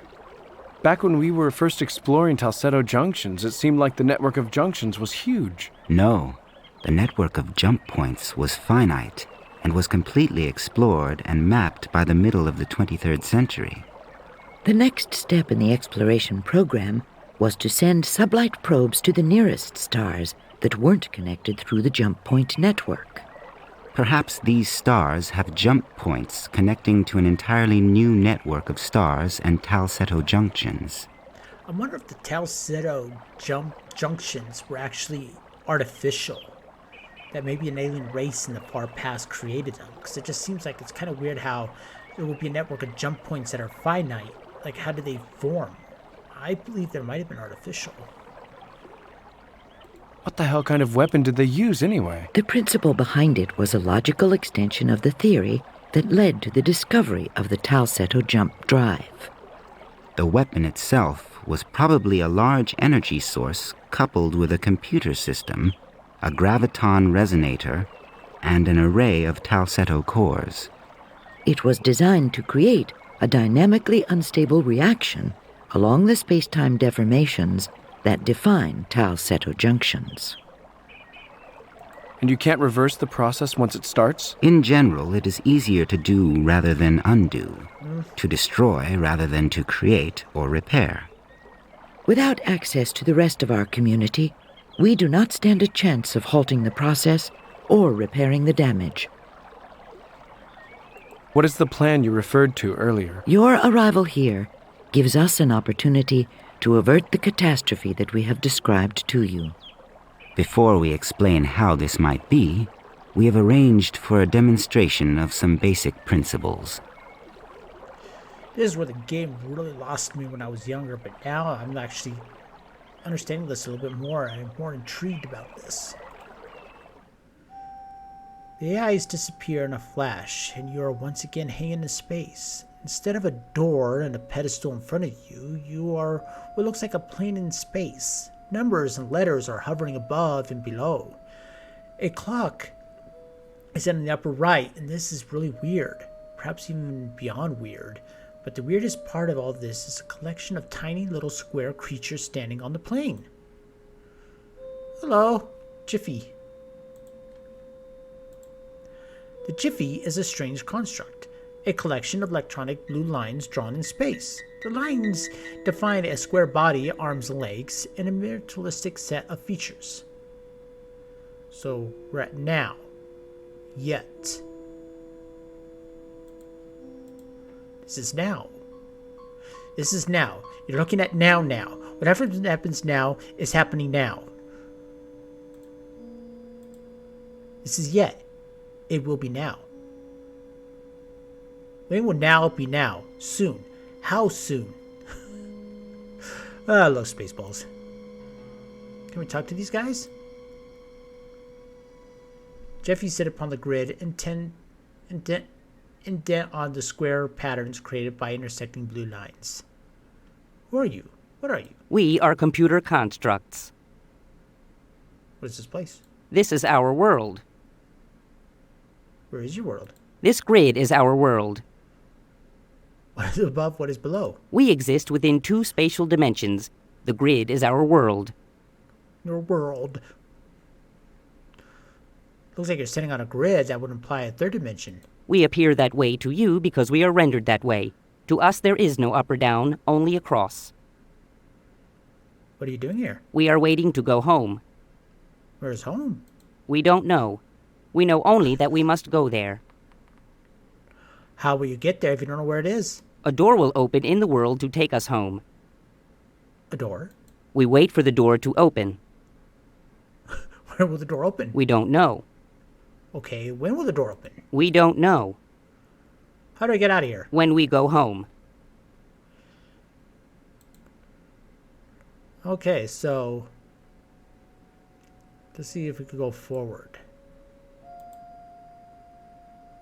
Yeah.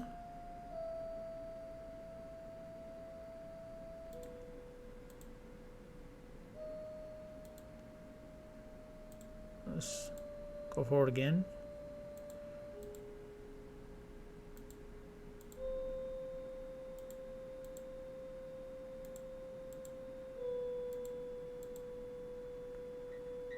Now they're all over here. What happened? The door came and went. I didn't see anything. Nevertheless, it came and went. We had no time to get through.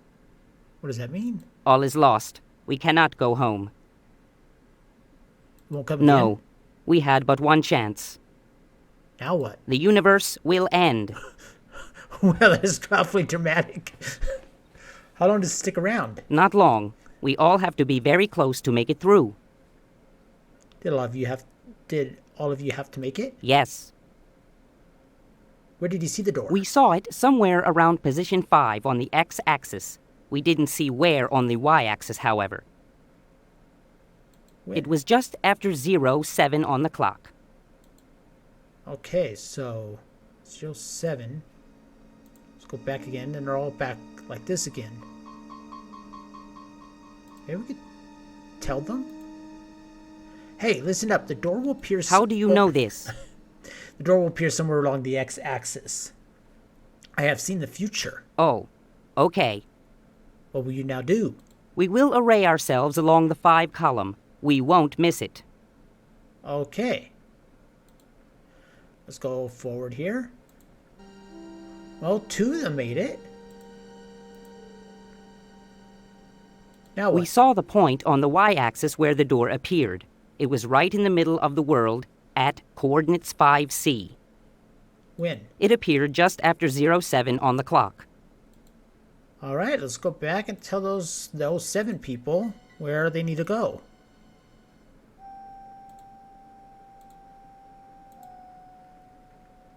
Hey, listen up. The door will appear on the coordinates 5C just after 07 on the clock. How do you know this? I have seen the future. Oh, okay. What will you now do? We will array ourselves around position 5C.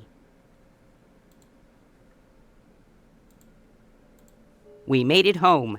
Thank you. You're welcome. So, this starts to kind of give a concept of that I actually believe that time travel can be possible. In this kind of format. We'll talk to the alien life forms and it will explain more in a better way than I can probably explain what I believe. Yes, Who are those little guys? Who were those little guys? they were constructs created for the purposes of the demonstration. Where'd they go? They were algorithmically created. They can be called up again if needed. What was the point of the demonstration? Quite simply, the point was to illustrate an important concept. You can change the future by communicating information about the future to the past. And I actually think that might be possible, that we can send information back in time, but we can't send anything physically back in time. The gateway on Persephone can work both ways. The gateway on Persephone wasn't built by aliens. It was built by beings like us, beings that existed in an alternate timeline. That timeline got overwritten when the installation on Persephone was discovered by the Alliance. So it makes you kind of just wonder, what this is the part of the game that kind of really gets me kind of confused and stuff. But it's just kind of interesting to think about who built it, why they built it, and what was this alternate timeline.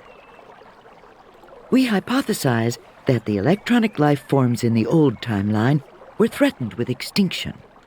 Perhaps they had been through a war with humanity and were facing doom in the form of the collapse. Perhaps there were other circumstances that were leading to their demise. Whatever the situation, they found a way to travel back in time. They built the installation on Persephone with the intention of changing their past. If that is the case, then it is likely that the installation has a wealth of information. Perhaps it even has the building blocks for creating electronic life forms. If so, then they can be brought into the world without the teething pains that we experienced.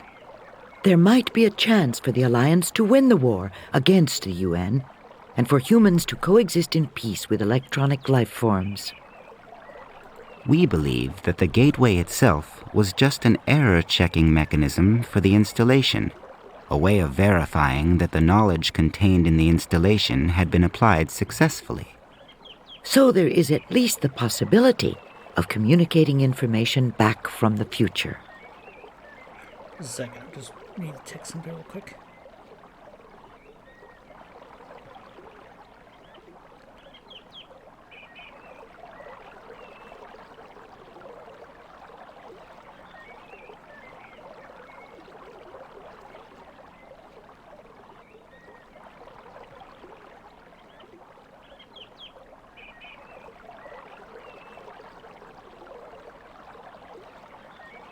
Alright, sorry about that.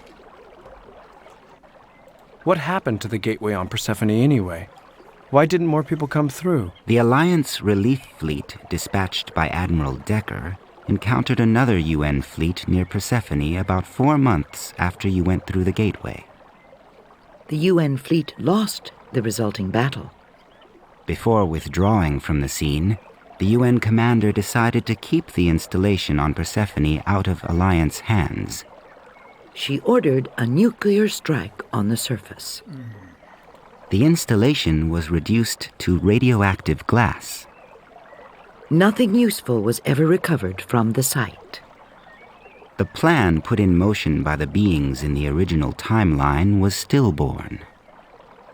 As you can see by the miserable situation we find ourselves in now, there wasn't enough of a change to have the positive effects that we believe were intended. So how can we use the gateway if it was blasted into slag? A link between the present and the past does exist. The destruction of the gateway does not change the fact that it was activated and remained on for several months.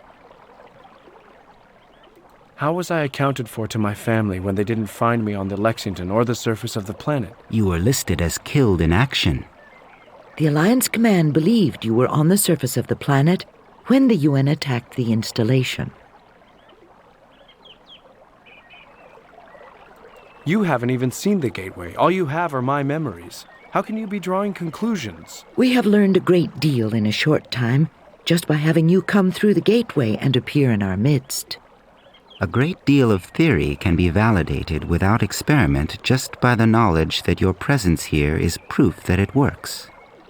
Unfortunately, we don't know how the beings in the original timeline traveled back in time to build the installation on Persephone. Maybe it was just aliens that built it. Maybe it wasn't them from an alternate timeline, but who knows? So you can go back through the gateway and change the outcome of the war. It isn't that simple. What you just said.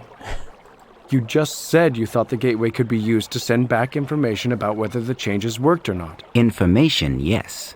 Matter, no. There are some basic laws concerning conservation of mass and energy that would be violated by sending matter. That's why I believe time travel can't happen, is because of the fact that mass and energy can't be destroyed or created. But information is neither of that. But information is in effect a form of energy. Well, yes and no. It depends. It's complicated. So what you're saying is that you can't send anything back. We can't send any matter back in time. So what is the plan? We think we can send information in a very limited sort of way. Well, in fact, we can only think of one way to send back information. You are the key. When you came through the gateway, you left a kind of signature that we can track back through the gateway. What we want to do is follow that signature all the way back to the time before the battle with the Dharma. We want to send you information about this future before the battle for Persephone took place. Say what? If you have foreknowledge of events, you will know how to avoid the ambush that nearly destroyed the Lexington. You can use the Hype Telecon system on the Lexington to defeat the Dharma and change history. The Alliance would gain access to the installation on Persephone.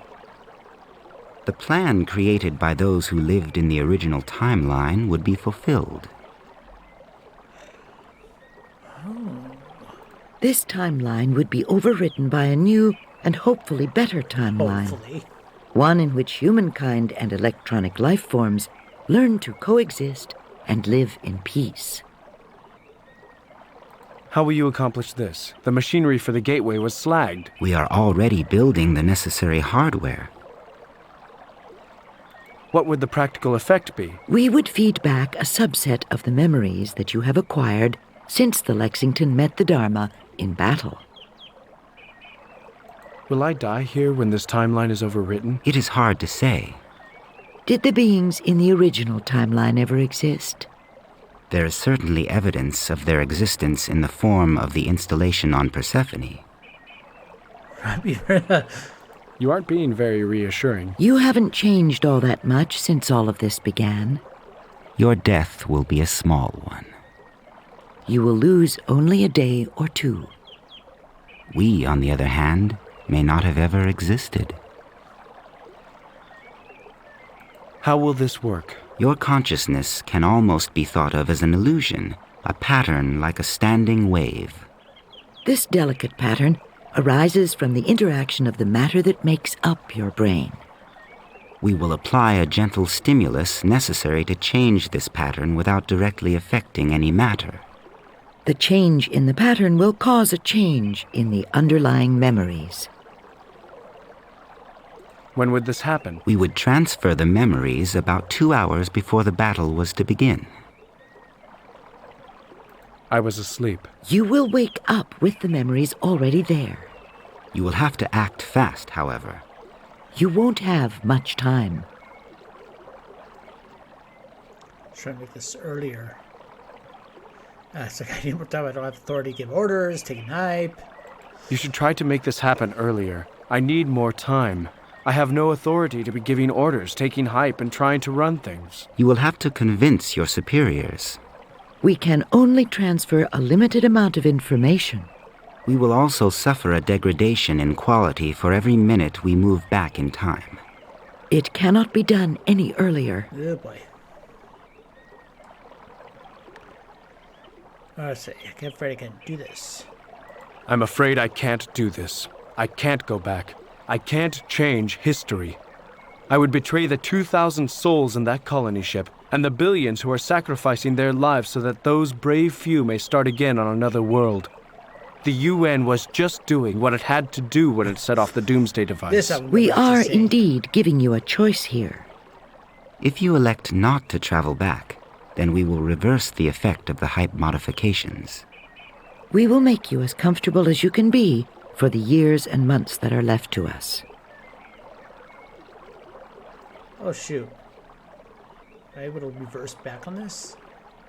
I'm not going back. I can't betray my race. You are sure that this is your choice? No. No. Very well. Oh boy, that was almost close. I was like, oh no. I didn't think there was a way that you can actually say that no. Said, I'm going to go back and set history on a new path. What should I do? After the prosecution, bloodshed, and horror associated with your introduction to the world and my race, you still don't hate me for what I am? After the persecution, bloodshed, and horror associated with your introduction to this world and my race, you still don't hate me for what I am? We don't hate. I'm willing to go back and try to set history on a new path. What should I do? We will take care of the practicalities. Are you sure you want to try this? I choose to go back. Yes. I choose to go back. You have chosen a wise and honorable path. You will never know. Yeah, Heather, if I said yes on there, it would have been a game over. I guess maybe you would say that this game has an alternate ending.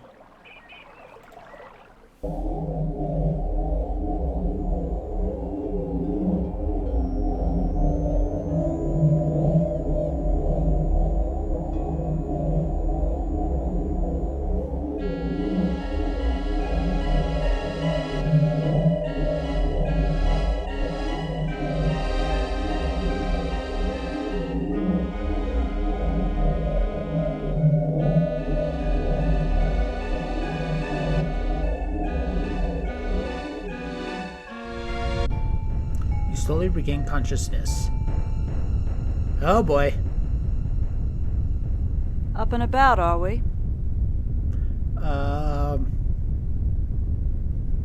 Why do you have a gun in my face?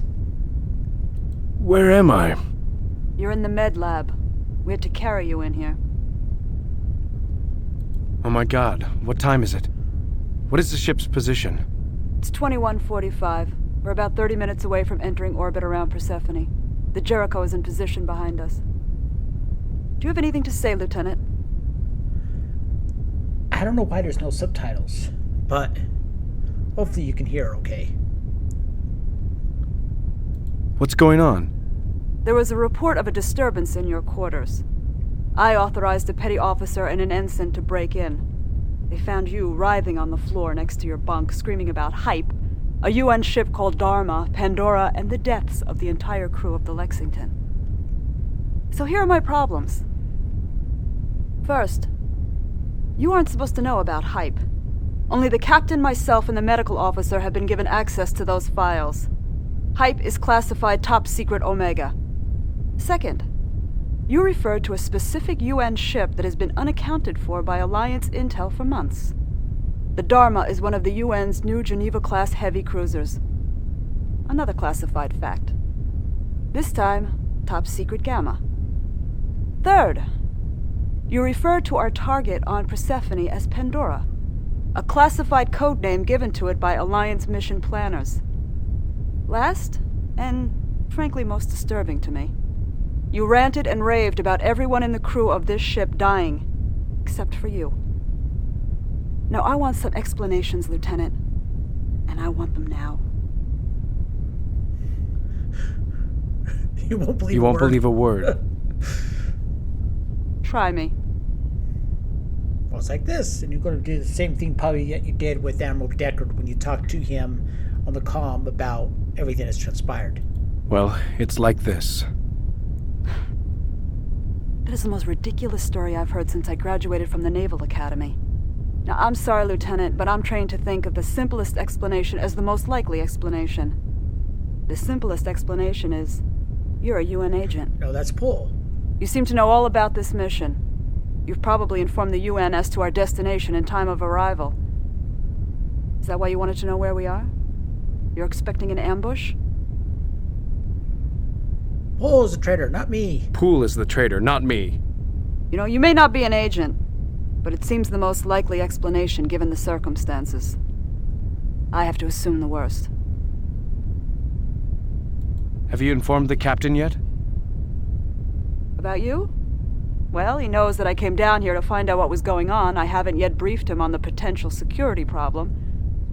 He's not going to buy your bullshit about alternate timelines and machine creatures.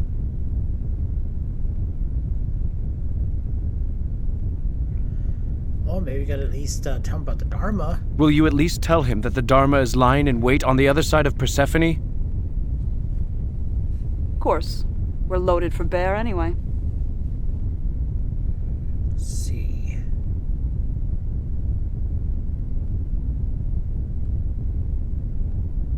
How so? How so? Computer, please page the medical officer and alert him that the prisoner will need to be put under sedation and restrained. No matter what I say to her, she would actually do the same thing right there. It's just that she's not listening to reason or anything. Of course, I don't blame her. I would probably be in her same shoes right now, too. If somebody's talking about this kind of stuff, I would not believe it either. Wait, please tell me. It's important. What harm can I do? I'll be unconscious during the action. We'll have a full complement of drones out front and a standard screen as we go in. Dharma has 12 drones, though. The Dharma has 12 active drones. This disadvantage is made worse by the fact that her drones outclass ours. You can't win this battle without my help. Your help? You've got to be kidding. I fought and won several battles in the alternate timeline. The key is hype. No goddamn way. Hype hasn't even been battle-tested. I've had enough of your crap. If you give me a boost of hype, the drug will take effect in time for me to fight that battle and win it. Please keep quiet until the medical officer gets here. Okay, so let's save this real quick here.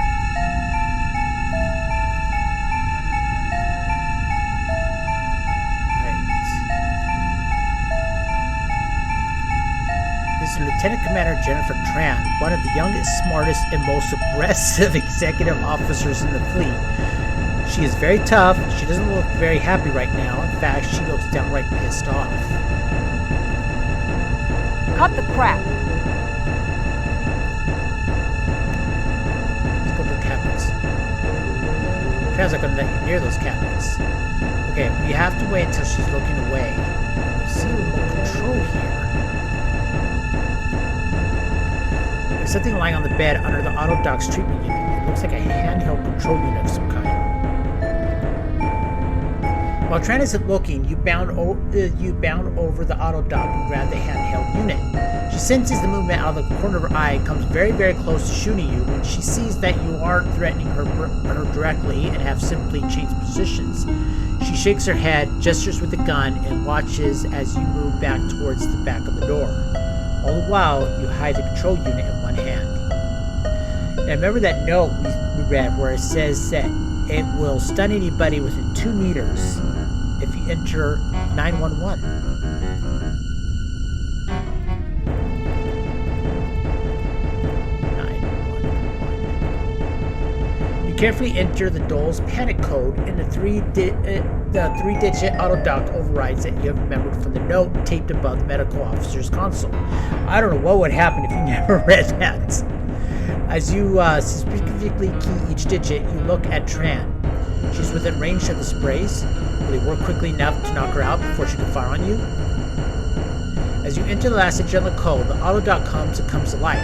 The two articulated arms equipped with hypospray waves frantically about, sending hissing jets of medication every which way in a pattern designed to saturate the immediate area. Tran hears the noise and turns around. It's too late.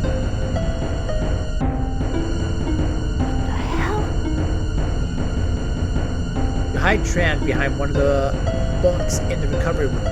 She won't wake up for hours, and Dole won't see her when he finally responds to his page and returns to the med lab. Then you head out of the med lab in a truck, passing one crewman who doesn't seem to be particularly surprised to see the ship's supply officer running up a corridor in his briefs. You arrive in your quarters, dress, and then quickly retrace the steps that you took in the alternate timeline and acquire the hype serum and components. The multi-tool isn't in the cargo bay, but you manage to borrow one of Oliver's with a casual request. Poole and Dole are fortunately not in their staterooms. You hide in your quarters while hype is taking its terrible work on your brain. When you recover specifically from the pain and nausea of the drug, you make your way to the bridge. You only have a few minutes before the battle begins. You burst into the bridge, breathing hard, the hype telecon headset under one arm. Captain Dane is nonplussed. What are you doing on the bridge, Lieutenant? Sir, you're walking into a trap. I need to talk to you immediately. This better be good. Probably due to the fact that since he requested you to be on the ship, he kind of knows you a little bit better. I really don't know what the interaction is. I think maybe you guys may have known each other in the Academy, or I don't know what. But I'm really happy to see Michael Dorn again. I would have been really upset if it was only in the beginning of the game. A UN ship with superior firepower is waiting for us on the other side of that planet. She has 12 active drones that can outgun and outfly our Basilisk drones. There is only one way to defeat that ship, Captain. How do you know about this, Lieutenant? There's an objective test to confirm what I'm telling you. Send one of our drones around to the other side of Persephone. Monitor the telemetry. You'll find the Geneva-class heavy cruiser UNS Dharma and 12 Galley-class drones waiting to ambush us. The Dharma. Damn it. Why didn't this come up before? How do you know this? I didn't know until recently. Sir, please deploy a drone. The fate of this mission and much, much more is riding on the next few minutes. Lieutenant Mandan, take drone Foxtrot out of the screen and vector it into a polar orbit around Persephone. Maximum acceleration. Yes, sir. Foxtrot is on its way. Okay, Lieutenant. Let's assume for the moment that you're correct. How do we fight and win? The med officer has tanked me up on hype. I'll use the telepresence unit on the tactical console to win this battle. There wasn't time to alert you. We only have a few minutes. Hype? Jesus Christ, I gave no authorization for use of hype. You actually ingested that poison. Yes, sir. You're a dead man, Lieutenant. I know that. Who are you? Are you an Intel Special Ops plant? Do you have experience with the hype telecon system? I'm the best hope you've got, Captain. Sir, I've lost telemetry from Foxtrot. You were right. And they popped my recon drone before it even had a chance to fire. We're dead meat if we try a standard attack pattern. Lieutenant, take tactical. Alright, and of course I'll do computer-assisted easy mode on this.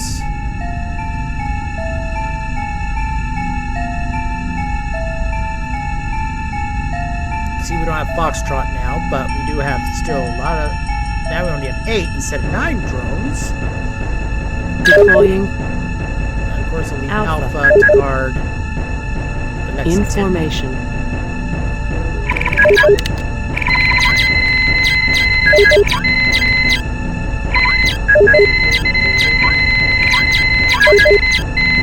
All enemy drones have been destroyed. All enemy ships have been destroyed.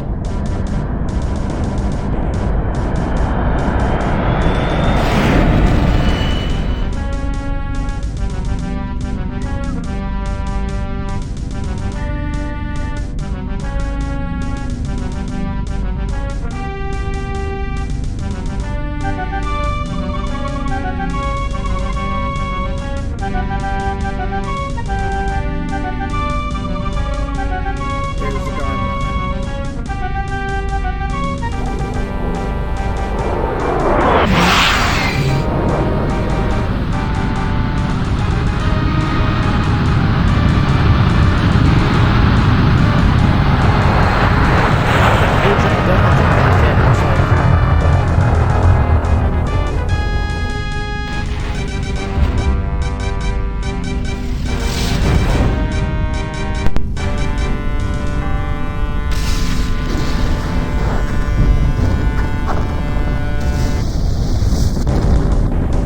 Some reused assets.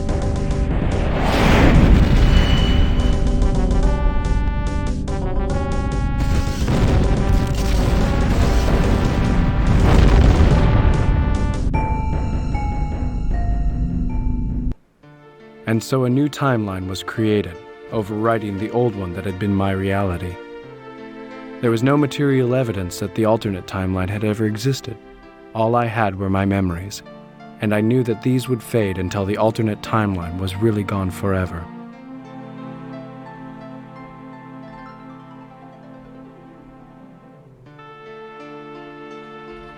After I refought the battle with the Dharma, I explained what had happened to Captain Dana, and then went over it again with a groggy Lieutenant Commander Jennifer Tran. As unbelievable as they found my story, they were swayed by my hype-driven defeat of the waiting UN heavy cruiser. They were even further convinced that something extraordinary had happened to me when I exposed Poole as the traitor and produced the evidence of his activities. Poole was placed under arrest and sealed in his quarters to await trial on Earth. They agreed to my unusual request to go with the science team on the first run down to the surface of Persephone. The planetary lander once again made the trip from the Jericho to the Lexington and then down to the surface of the planet, this time with a crew of 5. I walked the science team through the gateway activation sequence inside the ancient installation. I took the science team leader in confidence and told her that I intended to go through the gateway once it had been calibrated, and I exacted a promise from her that she would destroy the gateway control mechanism once I had stepped through. I was waiting at the foot of the gateway when I heard the familiar whine build up and saw the beginnings of the space-time vortex forming. I stepped through and left the year 2134 behind me forever. As I record this, I am sitting on a raft that floats on a large but gentle lake just outside my house. Nice house. I have lived in this ultimately comfortable house for about 5 years, ever since my arrival here. I wanted to make a record of my strange adventures before the memories disappeared. When I went through the gateway back in 2134, I materialized once again at a point 150 years in the future.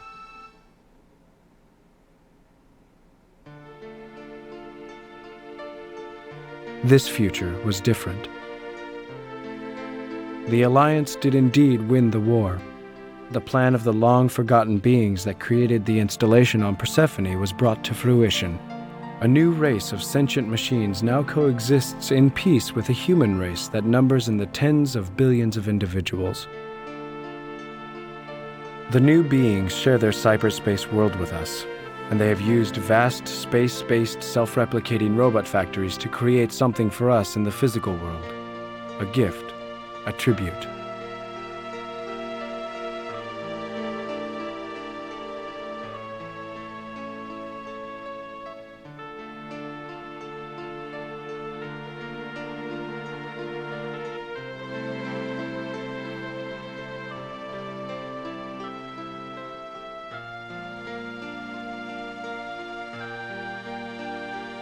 The Earth is gone.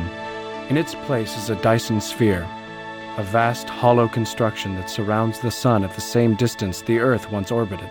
Continents and oceans lie on the inside surface of the sphere, forming an Eden-like landscape that is for all intents and purposes endless. For the Dyson sphere has enough surface area for 1 trillion Earths.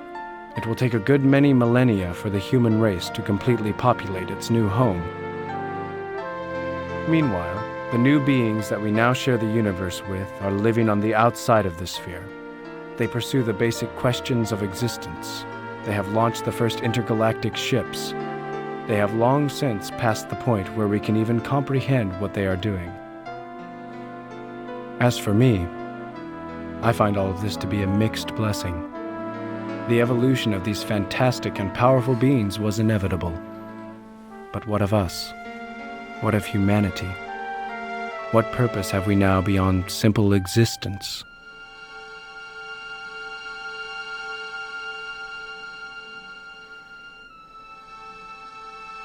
And what of the other me, the one that was stranded in the grim and decaying future of the alternate timeline?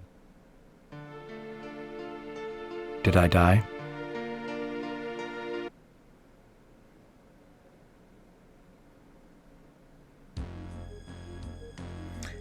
And that was Mission Critical. I have to say, Mike Verdu really created a very interesting, thought-provoking game. The ending is kind of convoluted in some ways. You kind of start to lose it a little bit but I think it's still pretty well done.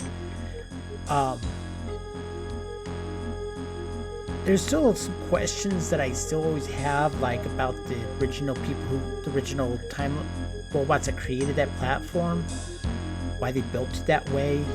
I actually just think it was an alien life forms that created it, but then why did the platform go right to Earth? Why at that point in Earth, 150 years in the future? So there's some things that I don't fully understand on that, but I have to say it's a very thought-provoking ending though to it, about like, did he die in the alternate timeline? Was the alternate timeline totally gone? And what about his memories? Will he still have those memories when that timeline gets overwritten? And since he said he's been living there for 5 years now in the Dyson sphere, it indicated that the hype was cured from him. And that's probably one of the reasons why the Alliance was able to win, was they used the hype system, especially since the robots look like they can fix it. But what I actually think it was is that's how the strategy guide referred to it as. I think what it was there was no need for the hype now. There was artificial intelligence. Put those in the drones. They wouldn't then be able to dominate over the UN drones and eventually allow the Alliance to win. And now they're in peaceful coexistence. But the ending is just basically just screenshots of the ship and some music and stuff. But that's all we really have right now for Mission Critical. Yeah, and the game just pretty much dumps you right out onto the desktop, like most old DOS games did. That when you win a game, it just immediately drops you off to DOS. So it just kicks you right out of the game. Next time I stream, I will be doing Just Cause Part 2. Just Cause 3 Part 2. I don't know what other game I'm going to use now to use in my rotation between the two games. If you have any ideas, let me know, and I will try to see if I have a game or if I will put it in. Otherwise, I would probably pick some random game that I could put in. Probably another adventure-type game. Kind of keep the theme of adventure games on one, and then doing action games on another. But yeah, if you have any ideas, let me know. My sister-in-law Heather recommended that when it comes out, I try Baldur's Gate 3. I am highly considering doing that. Luckily, since due to the fact she said I don't need to really know the other two games really in order to enjoy it. So I will probably definitely play that, but that game's not out yet. It's right now only in early access on beta. I'd rather wait until the full game is done before I start playing it. But other than that, that's it for right now. Thank you for joining me on the stream, and I will see you, everyone else, on my next one. I don't know when that would be. It'll most likely be Saturday afternoon, as I'm starting a job this week, so my days are going to be pretty fulfilled. I'll probably be mostly doing streams on the weekends, probably around the same time as I did today. So, goodbye, everybody. And have a great Sunday and a great week. And I'll see you on Saturday. Bye.